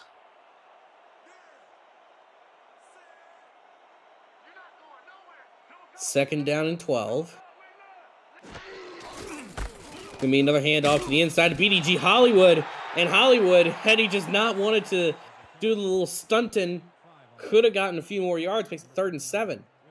And again, it's those small decisions made by Atlanta players that could get them a little bit further down the field. This time, BDG decides to juke himself in instead of staying outside, and he probably could have gotten a first down from it, but here we are, 3rd and 7.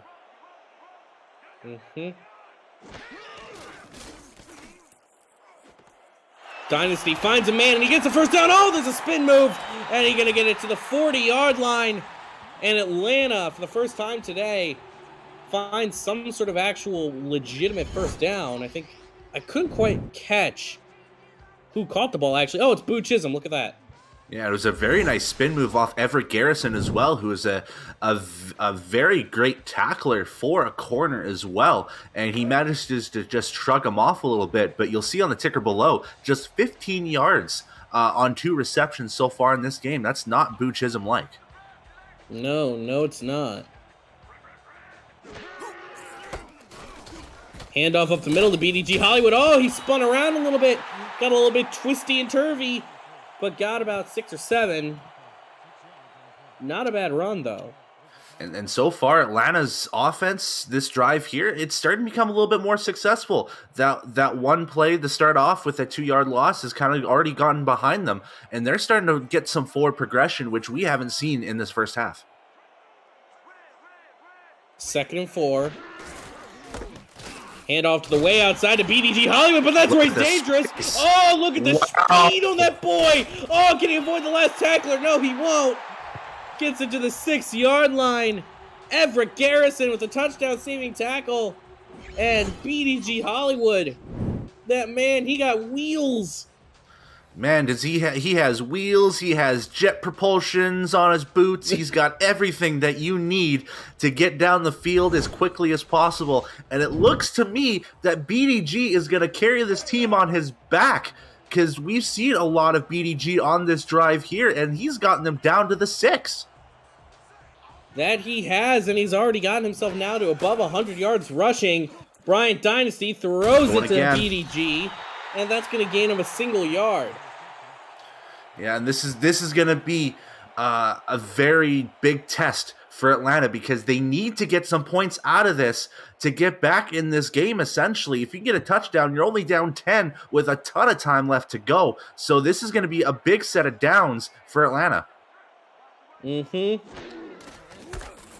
off to BDG Hollywood. Oh, there's all the room in the world. That's a touchdown. Easy as they come.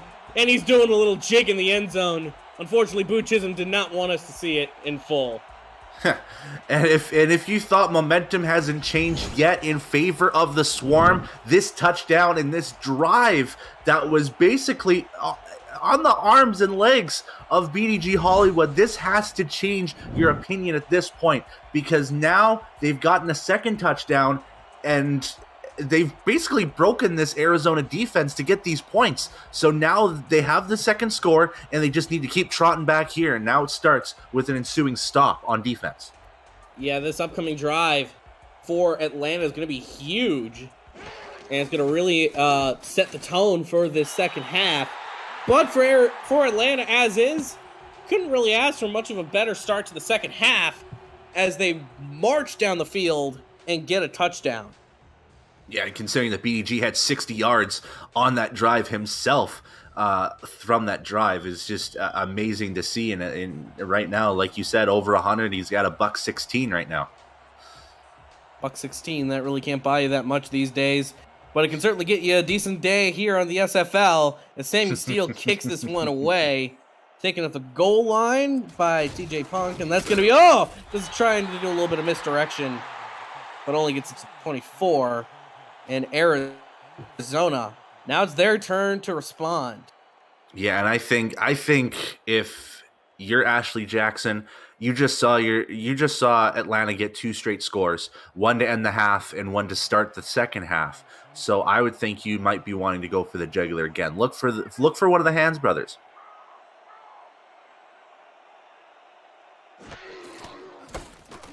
Hand off to DJ Moses, and he gets stuffed at the line as Joshua Williams on the tackle on DJ Moses. Yeah, and again, they're trying to set momentum, and they're starting with DJ Moses. We've seen this on basically almost every first down at this point. They're giving it to Moses to see what momentum they could start with. Deep drop from Ashley Jackson, finds DJ Moses this time. He spins around a man, gets to the 32-yard line, making it, look at that, 3rd and 2 at the 32. Yeah, nice numbers there. 3rd and 2, 32 in the third quarter, and then I just scored 2 scores. I was trying to find another 2 there somewhere. But nonetheless, a very manageable 3rd and 2 as well, with how hot Ashley Jackson has been as well. 3rd and 2, Ashley Jackson fires to the sideline. That's going to be caught in bounds, and that's going to be enough for the first. James Hands with the reception, living up to his name. Yeah, and it looks to me that James Hands has been playing a lot of those out routes throughout this game so far, and he's been catching a lot of good sideline passes. Basically, the sideline passes that are just enough for first downs, which is what Arizona wants.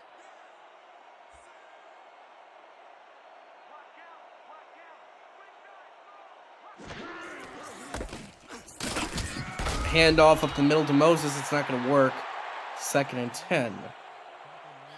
And you're seeing it again. It's just setting momentum with DJ Moses. And I think Atlanta's starting to pick up to that DJ Moses is either going to get that swing pass or he's going to run up the middle on first down. So maybe if Arizona gets another first down upcoming, I'd like to see something change here. Going to be a handoff to the outside as Moses goes to the inside. There's a little bit of a cutback. Gains 4 yards. Henry on the tackle. Yeah, maybe he saw something inside that could have pushed him a little bit further, but I think he should have just stayed outside. Probably would have gotten a good 7-8 yard gain at the very least out of that. He had great blocking on his left side.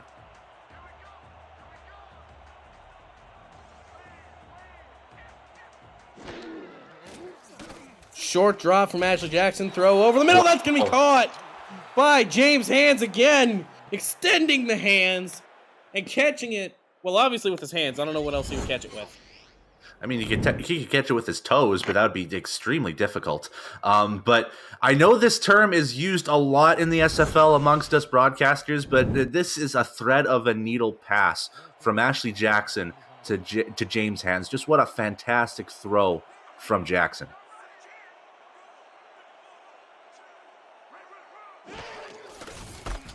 Very delayed handoff to DJ Moses, and oh my goodness! Loses 5 yards on the handoff.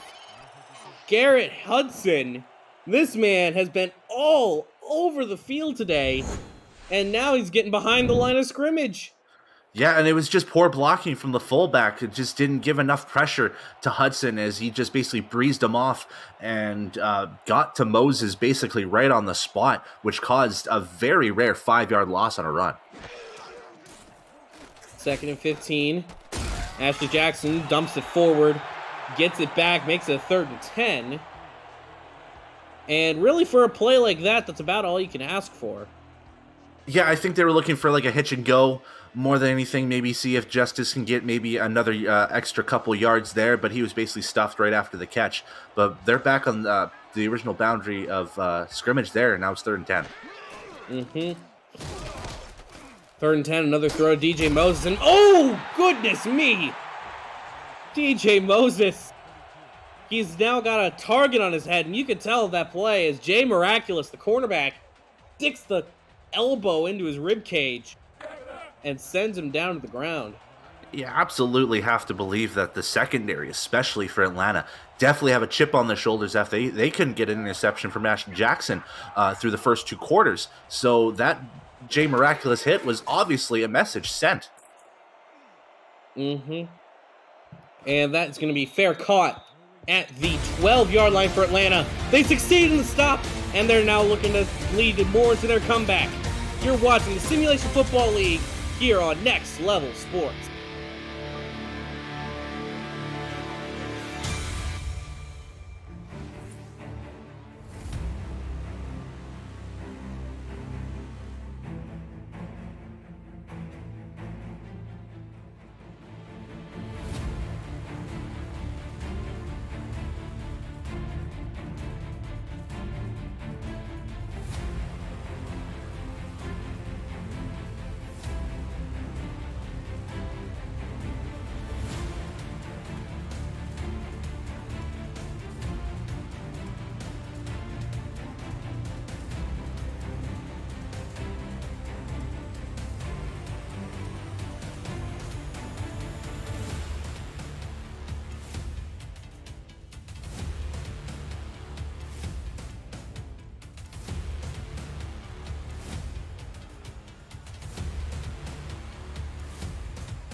Welcome back, everybody. 1st and 10 for the Swarm. Ball is on their own 12-yard line. And Bryant Dynasty drops back deep to throw, and they're going to throw it over to the sideline. It's going to be incomplete. 2nd and 10. He's not been having a great day so far today, Bryant Dynasty, but granted, he hasn't really had much of an opportunity to show what he's doing. No, and this is only the 32nd play that we've seen so far, as Atlanta's going to challenge the possible sideline catch out of that. But out of those plays, we've only seen 12 pass attempts for Bryant Dynasty as well. So not a lot of sample size from him. Yeah. So we're going to look into the replay booth. You only need 1 foot inbounds for a catch here in the Simulation Football League. And we're going to see from this angle here. Oh, he got that foot down. I think they're going to reverse this. Easily got his foot down there. Easiest challenge I think I have seen in a long time here in the SFL. Although granted, a lot of times, they'll go the opposite way on plays like those. Yeah, and just as your seasonally reminder, Kate Stevens was inbounds. Look, I wouldn't have the trophy next to my name in Discord if that wasn't the case. 2nd down and 2. Heavy formation for Atlanta. They're going to hand it off to BDG right up the middle. And BDG, this man, in the second half, is driving a bit that Atlanta's been on. It's just been all BDG all day. Yeah, and it's just take that man and just carry the team on his shoulders, essentially. And that's what he's done in the second half. And he's now inched over 120, and he's on pace for 200, I think. Very deep drop from Bryant Dynasty. Deep throw over the middle, and oh! Was that a catch? Yes, it was! What a grab by, I think that's Ryan Roosevelt. Yes, it is. Let's look at this again. That man... How close to the ground was that? Wow! With 3 Arizona defenders closing in on him, that is a great catch from Ryan Roosevelt in his first on the day. Well, I mean, granted, he had that kick return touchdown earlier, so it's not really like it's his introduction to the game. 2 fantastic plays from him. 2 fantastic plays. Yeah.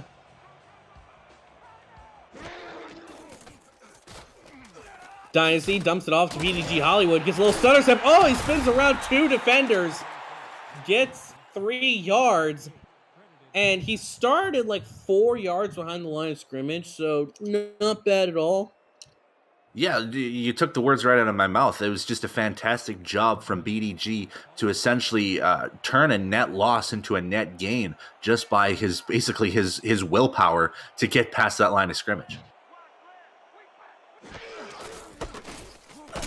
2nd and 7, handoff up the middle. It's going to be no gain, no loss. 3rd and 7 for the Swarm. Yeah, and it was just Arizona predicting where BDG was going to run. He decided to run right, and Arizona correctly guessed where he was going to go, and they basically swarmed him right at the line. 3rd down and 7 for Atlanta. Bryant Dynasty in the shotgun with only 1 man to his side. Low snap. Dynasty goes deep, and oh, that's another grab. Another huge catch for the Swarm. That's going to march him down. That's going to be Boo Chisholm with the reception. Right in the heart of coverage. Look how close Bernard Smith IV was to grabbing that ball as well. He was maybe just a yard shy of grabbing that football, and he just tackled the wide receiver right away. And now Boo Chisholm is starting to cook up a little bit, which is key for this passing offense. Yeah, now we're finally starting to see a little bit of a passing attack, and in comes BDG Hollywood. Just when you think they need the passing attack, in comes BDG. He's running a storm. Yeah, just absolute great blocking from both his wide receivers on the right side as well as the offensive line.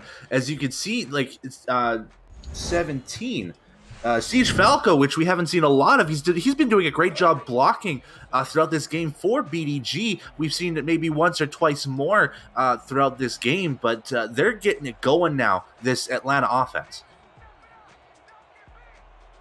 1st down and 10 for the Swarm. A team that is cooking right now, folks. Throws to the sideline. That's going to be... Oh, they're going to say that's inbounds. Ryan Roosevelt. Another huge grab. I'm going to want to see a replay of that, as that did look a little bit close. Yeah, that's really close. When the camera panned down, he was already out of bounds at that point. Let's see. Oh, he had a foot in, but I don't know if that other foot went down first. This might be another possible challengeable call. I'm not sure. But I don't think they're going to challenge it. Yeah, I think Eddie Gage is content to just let this one lie. Keep the timeouts on a call like that, which is very hard to overturn, as they're going to hand it off to BDG Hollywood. And, well, I think that answers the question why they didn't challenge it. They knew the defense was going to be there no matter what. Yeah, Butkus there with just a devastating tackle right on BDG to stop him right in his tracks and push him back a couple yards as well. Now at the 9-yard line, but again, that might be a little bit more favorable to Atlanta because they like to play with a little bit more space on goal line situations.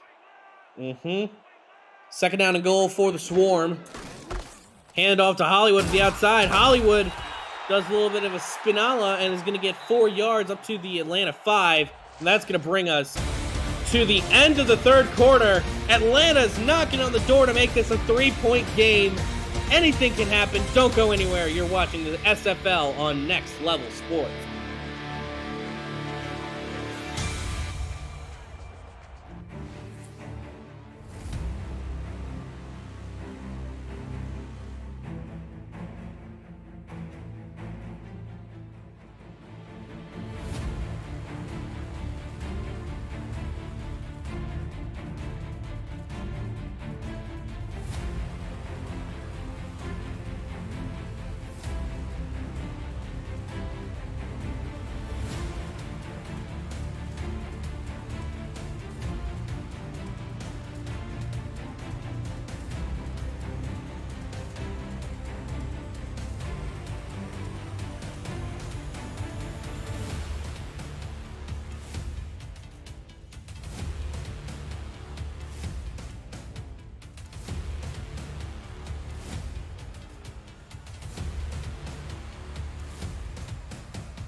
Hello, everyone, and welcome back. It's third down and goal for the Atlanta Swarm. Ball's on the 5-yard line. Let's see what they can come up with.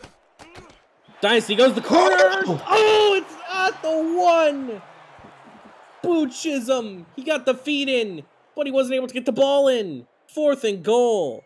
Yeah, and that's probably the biggest misplay from Boo Chisholm is that he had his foot twinkle-toeing the boundary line, but just couldn't get the ball in. And now they're going to have to force a chip shot field goal out of this instead of getting 7, but it's not too bad because then it'll make it a 7-point game. Yeah, this game is still right in the thick of it, folks. Sammy Steele kicks it, and it's good. 7 points the difference between these two teams. And we still got 10 minutes and change to go. I really don't know who could win this ball game. Yeah, with Atlanta coming back like they have, it's been slow, maybe a little bit slower than I think Mark Chisholm would have liked it, but they're getting back in this game. It's only 1 score now, but Arizona, they've been fairly quiet on offense in the second half. We're gonna have to see if this drive can maybe step things up. Well, let's see. TJ Punk on the return takes it to the 20-yard line. And don't forget, folks, APM Music is unrivaled music to bring your stories to life, inspiring every production with the world's most robust and constantly refreshed music collection, state-of-the-art technology, and world-class customer service. APM Music is the official soundtrack of the Simulation Football League. To explore their library and to find the perfect tracks for your project, visit apmmusic.com. 1st and 10 for Arizona. Ball is on Atlanta's 20. They're going to do a nice little short throw to, I think that's Donnie Hands. He gains 9 on the reception. It's a very nice catch from Donnie Hands, and to basically will himself to push for a couple more yards. That was basically a 5-yard catch that turned into a 9-yard catch. So great job from Donnie Hands to just push himself forward and set up a second and very short for Arizona. Mm-hmm. 2nd down and 1. Handoff to DJ Moses to the outside, and Moses has got room to run. Gets the 1st down and a few yards on top of it, up to the 33 of the Atlanta Swarm. Yeah, and that's all that DJ Moses really needed there was just to get that 1st down and get a new set for this Arizona offense, which at this point they need to progress forward and get any kind of points to kind of just halt this momentum that Atlanta has right now. Able to find her man is Ashley Jackson as James Hands gets about 6 yards on the reception, 2nd and 4. It's again, those out routes are working really well for James Hands. He's getting himself open. The secondary is just back a little bit too far, so those out routes are working for James Hands, and another nice 6-yard catch for him.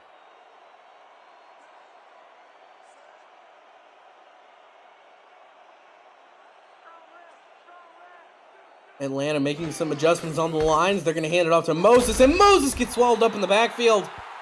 They knew what was coming, and they responded to it appropriately as Cree Higgins gets his 8th, count it, 8th tackle of the game. Yeah, he's been the big catalyst for this Atlanta defensive surge, I guess you could say, for the Swarm, as he's been making key tackles in the second half. Quick drop, throws over the middle. That's going to be caught over the middle. It's going to be a nice gain to the 49, barely crossing midfield. But Donnie Hands, nice route running, simple, easy, and he gets the 1st down and a few more yards. And we were talking about this during the break here, but between these two quarterbacks, only 4 incompletions throughout this entire game. Both quarterbacks have been supremely efficient, but we've seen more of Ashley Jackson as opposed to Bryant Dynasty, as she's 28 for 30 up to this point. Mm-hmm.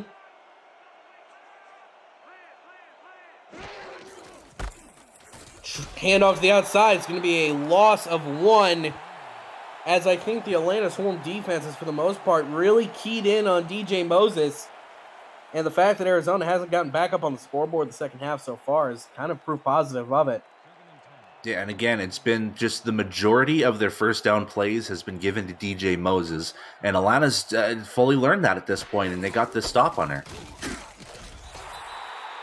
Another handoff right up the middle to DJ Moses, gains him 3 yards, makes it 3rd down and 8, 7 minutes and 44 seconds remaining in regulation here at the Hive.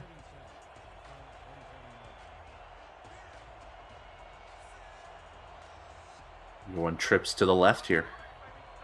Yeah, expect something big on this play. High snap for Ashley Jackson. Deep throw over the middle. And that's a big play. I called it, folks. As it gets down to the 19-yard line, Donnie Hands with another big catch. Jack Brown, give yourself a pat on the back for calling that big play there. Obviously, what we saw here was just the trips on that left side was more so a distraction so that Donnie Hands can get himself open on a slant route down the middle. And Ashley Jackson just sling that rock as well. Just all of her strength to get that to Donnie Hands as quickly as possible. Now inside the red zone. Now for Arizona, they're looking for Pater to extend their lead to 14. And that is going to be a simple throw to DJ Moses. 2nd and 8. And again, first down. Let's see what Moses can get us here. This time he gets a positive gain as opposed to the last set of downs where it was a 1-yard running loss. This time he gets 2 yards and gets him closer to the end zone. 2nd down and 8. Throwing over the middle, and oh, that's another catch! 1st and goal now for the Scorpions as Atlanta's defense has just kind of collapsed on itself. They are needing a stop desperately and hope they can force a field goal. And what we're looking here in this drive especially is that Arizona is exploiting Atlanta's middle of the field essentially as we've seen a lot of just middle of the field catches. This time TJ Punk gets him a first down. Throwing it over to Moses. Moses not going to get into the end zone of that play. 2nd and goal. Wasn't quite able to catch who made that tackle. I think it was number 58, Aquana Shine. Yeah, and that the linebacking core for Atlanta has been just amazing up to this point. Aquanta Shine with his 6th. Garrett Hudson has 7. Cree Higgins now has 8. They've just been all over the place for this Atlanta defense.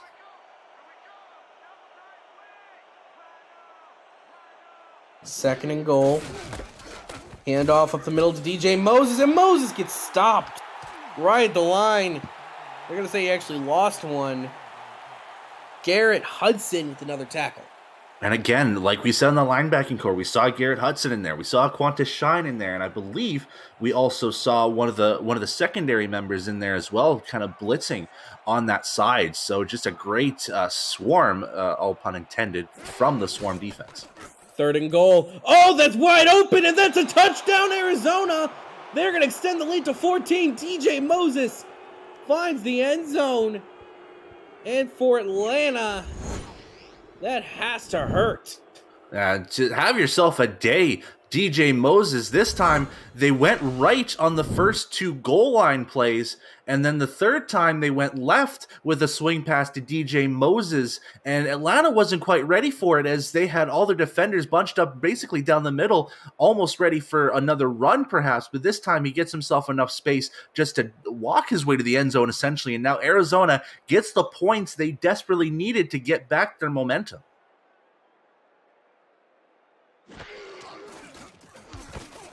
Kick is up and it is good. 31-17. And we'll be right back with more. Atlanta looking to keep themselves alive by the barest amounts on their upcoming drives. You're watching the Simulation Football League on Next Level Sports.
Welcome back, everybody. Atlanta needs to score on this upcoming drive after Arizona put in what could be the dagger on the Atlanta Swarm's championship hopes. Let's see what they do. Ryan Roosevelt on the return up to the 26. Yeah, this is gut check time for Atlanta here. Arizona just scored on a very long drive, and you're going to need to respond quickly if you want to get back within seeking distance of this Scorpion squad. So we're going to have to see how Dynasty, BDG, and company deal with this scenario. Yeah. Well, you more so need to respond like now. Bryant Dynasty looking to go over the middle, and that's going to be incomplete. Bobbled and dropped by number 19. That is Devin Lee. Yeah, and we saw it on the ticker earlier there, but Siege Falco is just hasn't seen many targets. He's only had 2 targets and only 1 catch for 7 yards, and that's just very unorthodox coming from arguably one of the best wide receiver 2s in this league. Since Boo Chisholm is obviously their number 1 after his seasonal performance.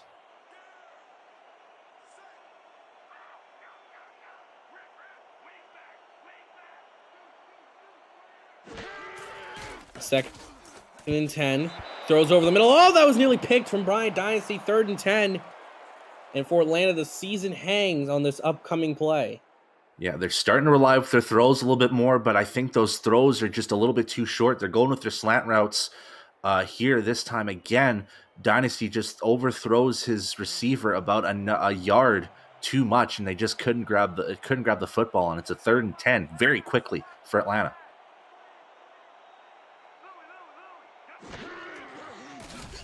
Third and 10. Bryant Dynasty goes for it. Oh, no, that's a catch. That's a beautiful catch. An open field. I think that was again, it's Roosevelt there again. Bryant Dynasty needing it again. Oh, it's picked off. And it's going the other way. Arizona just got the dagger. They reached up to the sky, and Eddie Gage brought it down. Give that man 2 picks for 2 scoops. Eddie Gage once again just fielding, just hawking the field, just seeing what Bryant Dynasty is going to do here. And again, they tried to go for Ryan Roosevelt, who has just been a human highlight reel throughout this game for Atlanta. And Gage once again gets himself an interception. And right now, Arizona is about 4 and some change away from the semifinals. That they are, especially if they can score on this upcoming drive. Handoff to DJ Moses, and oh my goodness, DJ Moses loses 2 yards. Thank goodness for forward progress, because he would have lost more. Well, absolutely. But that's very much an angry tackle from Atlanta's defense, because they knew that that offensive drive was the opportunity to get back in this game, and now they're going to have to push back to see if they can force Arizona to punt this ball away. Arizona does another little punch hole through the middle, gains a single yard, makes it 3rd and 11. Jefferson on the tackle. 4 minutes left and counting for the Swarm to score twice. Yeah, and Arizona is smartly taking their time here, as Ashley Jackson had a heck of a game, 301 yards and 3 touchdowns on only 2 incompletions. Talk about efficiency.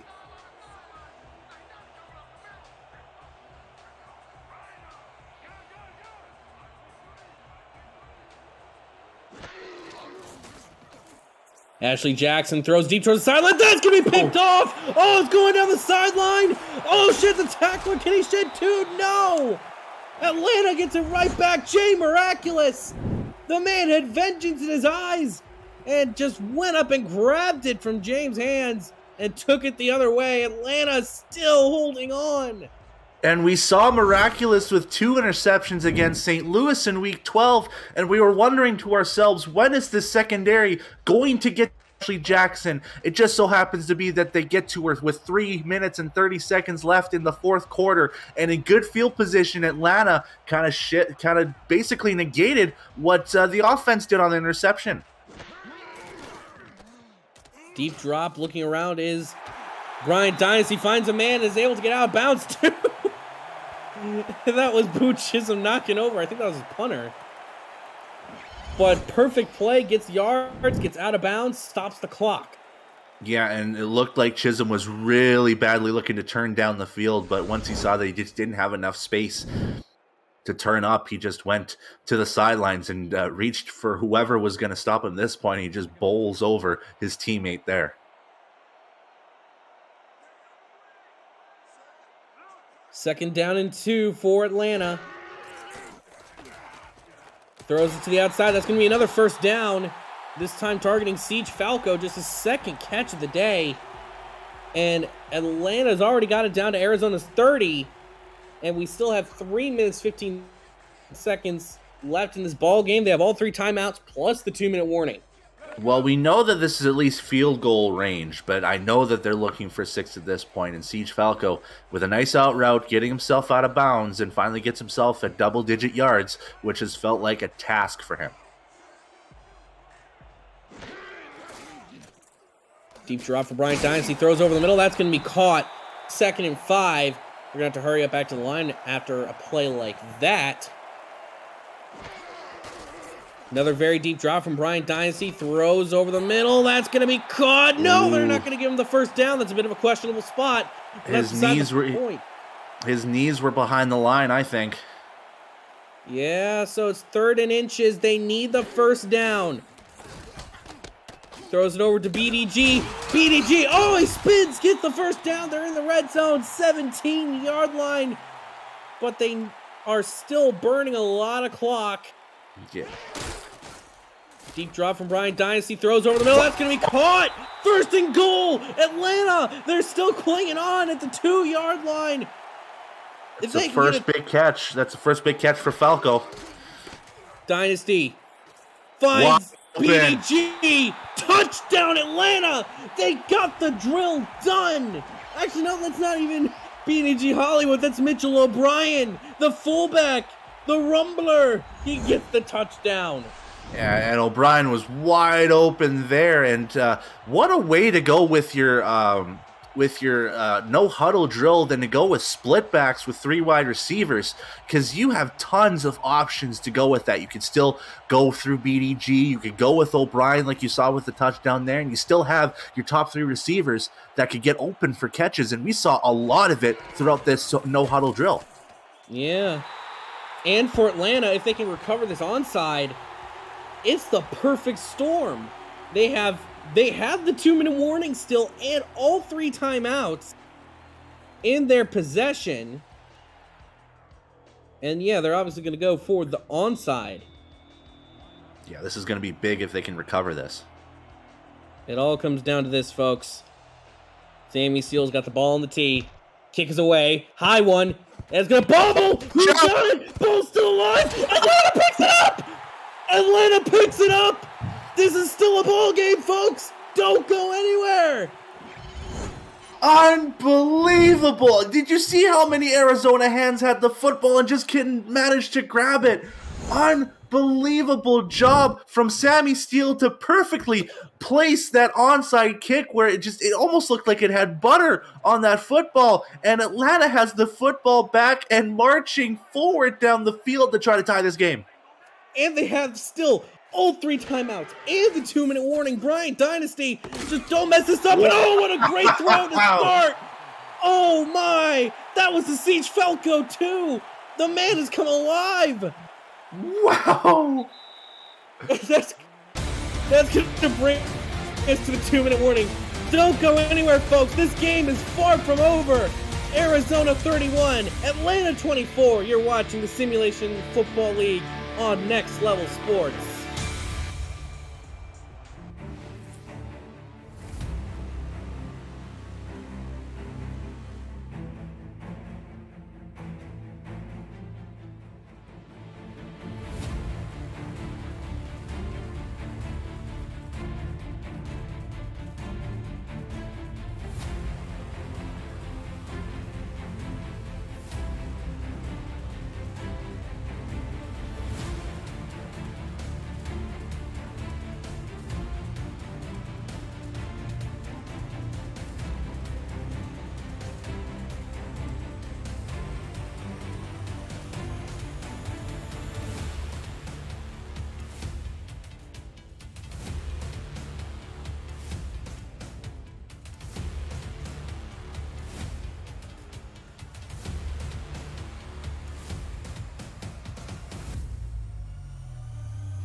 Welcome back, everybody. Atlanta's got the ball on the 42. They have all 3 timeouts in hand, and they're only down by 7. Bryant Dynasty looking around, throws it over the middle. Oh, that's going to be incomplete. Oh, that's the first mistake I've seen out of Bryant Dynasty in a good chunk of time. Actually, ever since that last interception, I think that's only his 3rd incompletion today.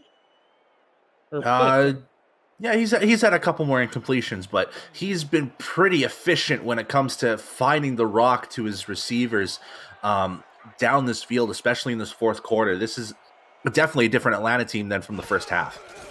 2nd and 10.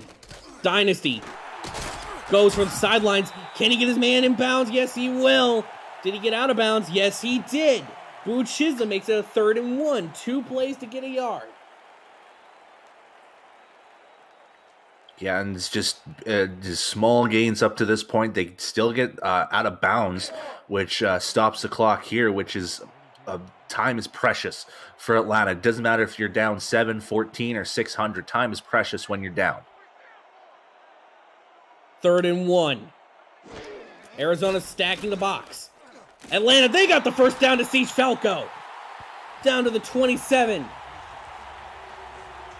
Man, it's like when you talk about Siege Falco, we talked about him only having 1 reception on 2 targets up to a certain point, and then all of a sudden Dynasty just finds Siege Falco open. Like he's found himself just suddenly open. It's almost like staggering that the prediction meter that we have of getting people involved more. Yeah. Handoff up the middle to BDG Hollywood. Hollywood gains nothing, lose nothing. They're just gonna let the clock run. Which actually might be the smarter idea if you want to give Arizona as little time as possible, assuming you score. Well, yeah, they're also in field goal range up to this point, so even if they can't get something on this set of downs, they can at least get a field goal and just try the onside kick again, which, hey, you can't go wrong if you're 2 for 2, possibly. Yeah. Throws deep over the middle. They don't need the field goal. Touchdown, Arizona. Atlanta. Oh, my goodness. Siege Falco. It's a 1-point game pending the extra point. Yeah, like you said, who needs a field goal? Like, absolutely amazing job from Siege Falco in the last 4 minutes of this game. Has just had a burst of speed, given himself wide open. He had 2 defenders around him, including Eddie Gage, just right behind him on that catch. And now Atlanta, if you would have told us they would have came back in this game after they were down 24-0, I would have called you crazy. But here we are. It's 31-30. Pending the extra point, this could be tied. Extra points are never a guarantee, though. Snaps low, kick is away. We got a tie ball game here in the Hive. 1 minute and 19 seconds. Now the question becomes, did you leave Arizona too much time? Because Arizona's still got all 3 timeouts, and they have 1:19. They only need a field goal to win it. And you have to think that their last drive, it resulted in a touchdown, and they went down the field really well. So, again, did you leave too much time for Arizona, for Ashley Jackson, for DJ Moses to get 3 points even? Yeah. You don't need to get that far, especially when you have a leg like Cliff Allen. I'd say right around the 35 is where they need to be. Yeah, with the 23-yard line, you've got 77 yards to the end zone. So I would say you're giving Arizona maybe 40, 45 yards to work with, maybe 50 yards to get into Cliff Allen range. So watch out from this drive. 1st and 10. Ashley Jackson throws over the middle. That's going to be caught. Not quite enough for the first down, though. And it does seem to be, oh no, TJ Punk is hurt. Oh, he hasn't moved since he got down. That is critical. And Punk was having a fairly good game up to this point. That brought him up to over 50 in the game, but he got a shattering hit from what looked to be there, Qantas Shine, just right on the shoulder, the neck as well. That's dangerous. Yeah, that's going to be scary. Now Arizona having to play with a man down. We're going to come out in the heavy set. 2nd down in inches.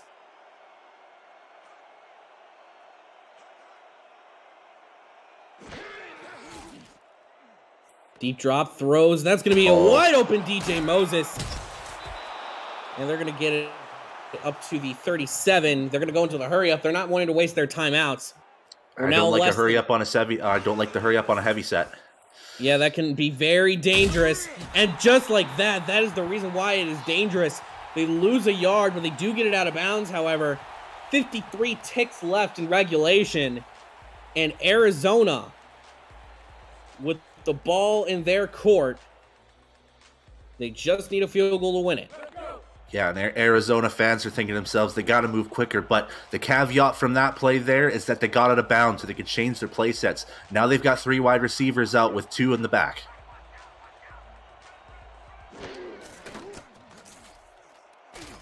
Looking around as Ashley Jackson goes deep over the middle. Oh, that's tipped and complete.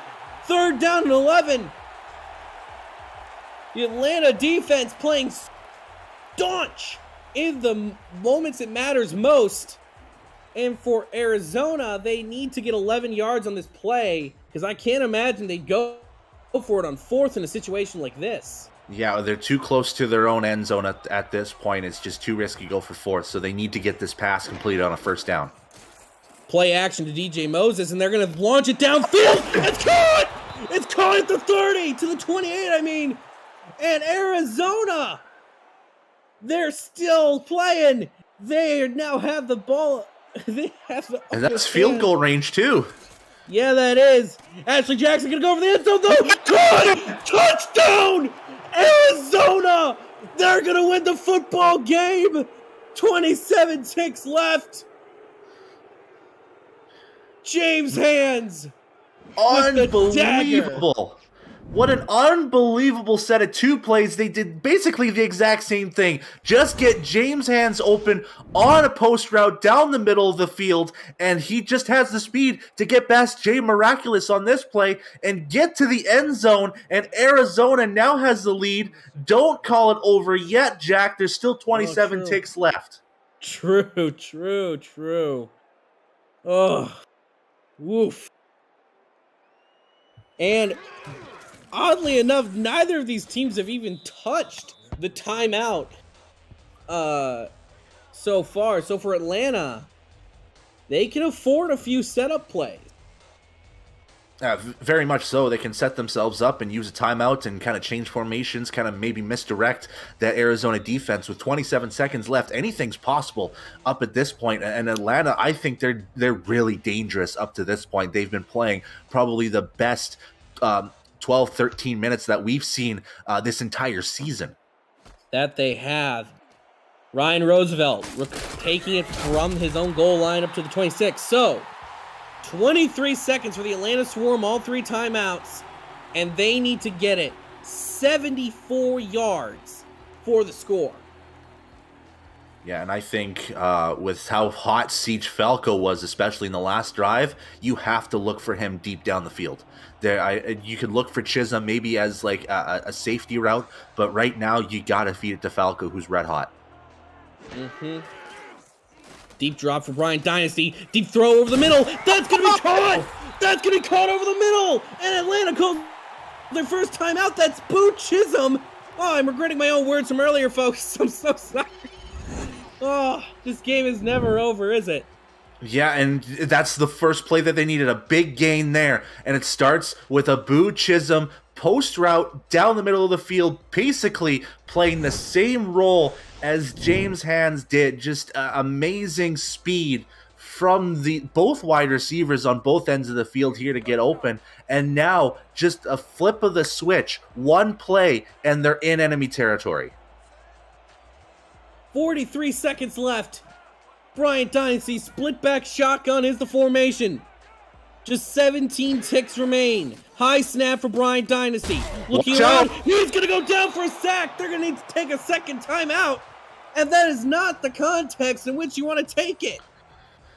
Yeah, and you saw Mark Mello there once again getting to Bryant Dynasty, and he'll probably share the sacks with Alex Constantine on that one, but it was just great pursuit from the sides, especially from Mark Mello, and then Constantine kind of picking up the scraps just to send him down, and now backflipping the field. They're at their own 49 with 12 ticks left. They're going to have to find another big pass, and they're going empty set on this one.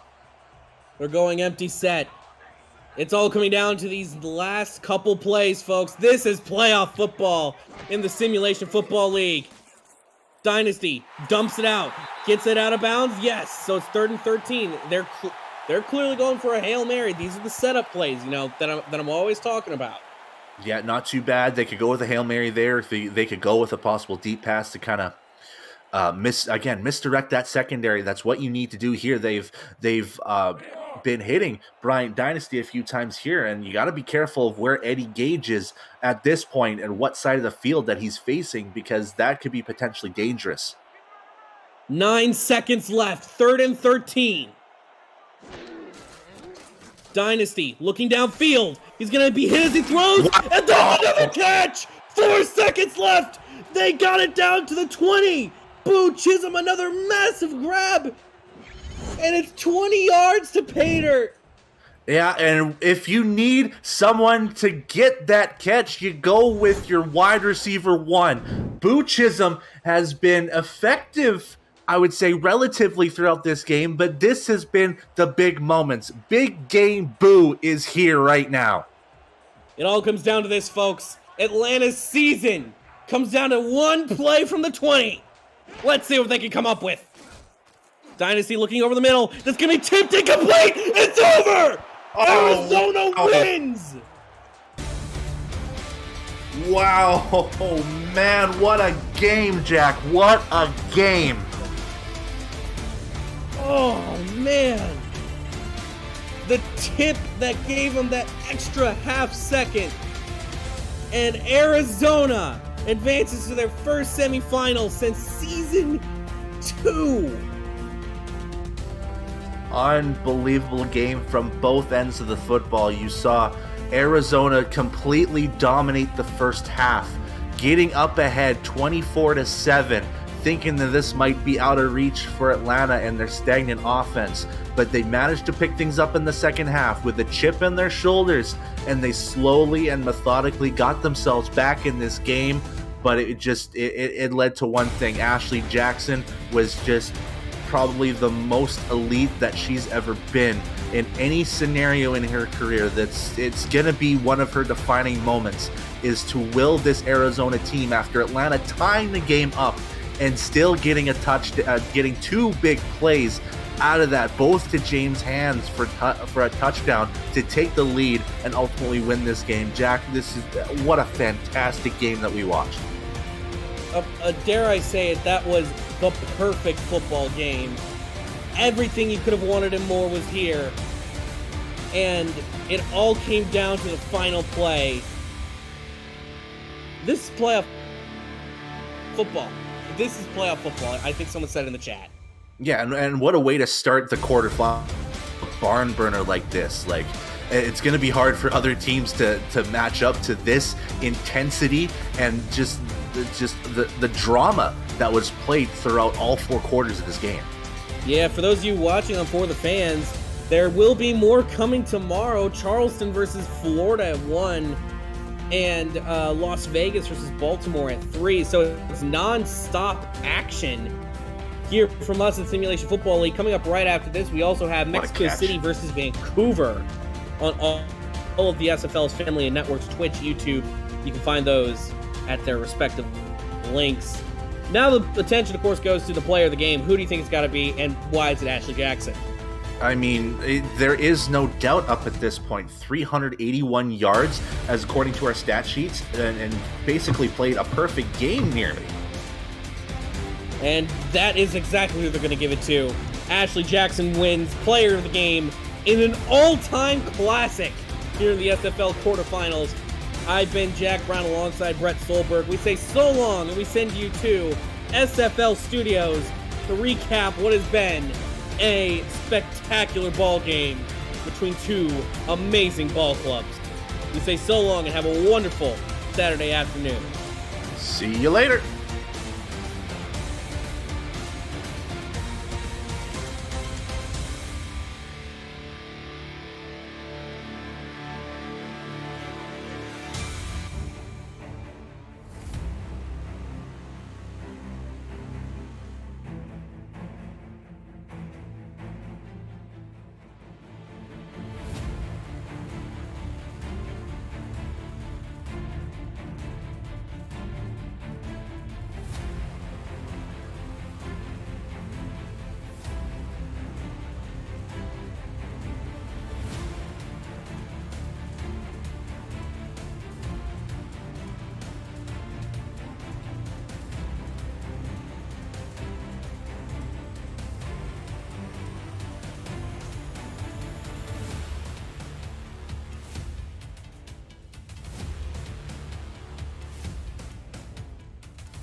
Welcome back to SFL Studios for Sim Football Postgame, an instant classic. Mike St. Green, Arizona holds off the furious Atlanta comeback, and defenses throw it out the window there in the fourth quarter. Forget about it, as that game turned into a shootout, and Arizona going to the semifinals for the first time since the team was relocated to Phoenix, and for the first time in franchise history since Season 2. Your initial thoughts, Mike? Wow, Cam, if this game is any indication of what the remainder of the quarterfinal weekend is going to be, man, we're going to be in for a very entertaining weekend. Man, where did you start with this game? Arizona, they started out great, 24-0, and I put a huge asterisk by the Ryan Roosevelt kickoff return, and just to see if that would ignite this Atlanta team. And man, they came right back out in the second half with a huge first drive. BDG Hollywood finally got going, and man, and then we just had the greatest half of football you'd ever want to see after that. Yeah, I think the most shocking thing about the fourth quarter is BDG Hollywood seemed to be the best offense that Atlanta had.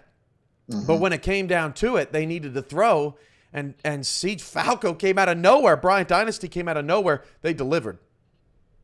Yeah, Siege Falco had been quiet pretty much this entire game up until that fourth quarter. Only had one reception in this game, and man, as you mentioned, came out of nowhere. A couple of huge catches, and then a huge touchdown reception in the fourth quarter to tie that game up late with 1:19 left, and we thought we possibly were headed to overtime, but man, and Ashley Jackson, who's had a great couple of playoff games here to start this playoff season off, had another great game today. 39 out of 43, 371 and 4 touchdowns.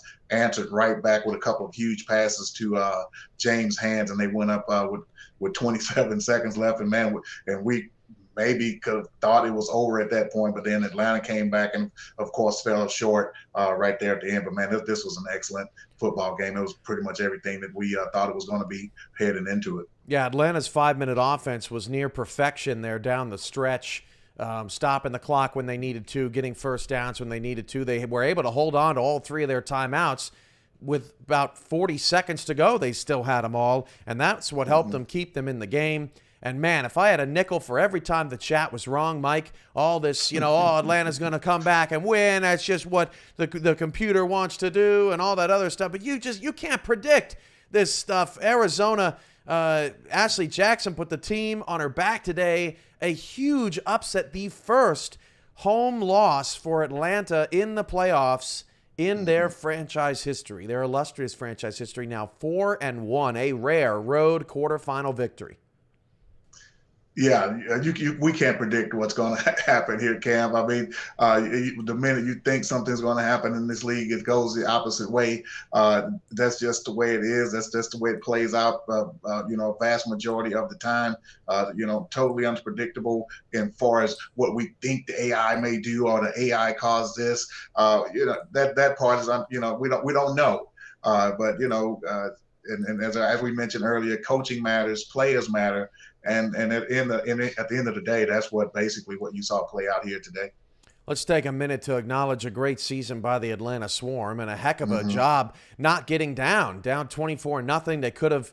They could have bowed out. Arizona seemed just as dominant as they did against London in the first half of last week's wild card game, but Atlanta fought back. They showed why they were 9-3 this season, one of the best teams in the league. BDG was outstanding.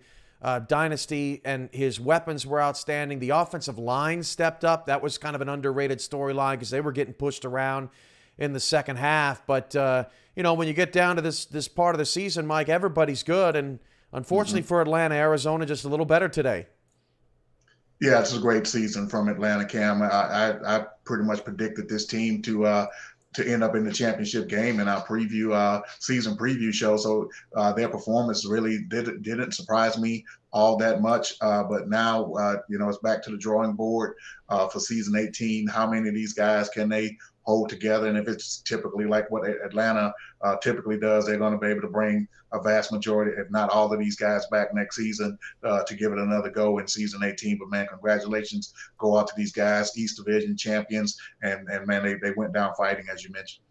shout out to Atlanta's linebackers today. They combined for 31 total tackles of the 60 total tackles that Atlanta had today. That's over half. Cree Higgins, Garrett Hudson, Aquana Shine played a great game for Atlanta, but they came up short. So now here's what it looks like for Arizona right now. They get the victory, and they have an opportunity to host a semifinal, but they will be cheering for Charleston tomorrow. The bracket does not reseed once you get to the quarters, so if Charleston wins, Arizona would host Charleston in the semifinals.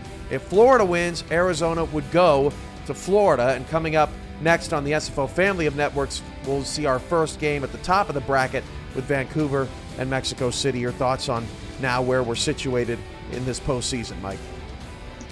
Yeah, Cam, all of a sudden Charleston, they have about 20 or so new fans on board coming from Arizona. They want to host that semifinal game next weekend, next Saturday. Of course, that's what they want to see happen, but I know Florida, they're going to have plenty to say about that. And as you mentioned, we have coming up Vancouver and Mexico City. This is going to be probably not better or equal to what we just saw. I expect fireworks in that game as well, Cam. A rematch of the Season 9 semifinal. The controversial call at the end sent Mexico City to the championship. They ended up winning their lone title. Arizona has never won a title. They're trying to get back there. Vancouver has not won a title. They're trying to get there. So some exciting action coming up. And like you said, Charleston just got a whole bunch of more fans. They'll be cheering on Florida tomorrow, 1 Eastern on For the Fans. And next Saturday will be your semifinals. 4:30 to 9 Eastern is your coverage. You can watch that on Next Level Sports and on For the Fans, and as well as FTF Twitch. And we'll have 4.5 hours, both games, 4:30 game 1, 6:45 game 2 Eastern times. And Mike and I will be here for all that exciting stuff pre-Halloween.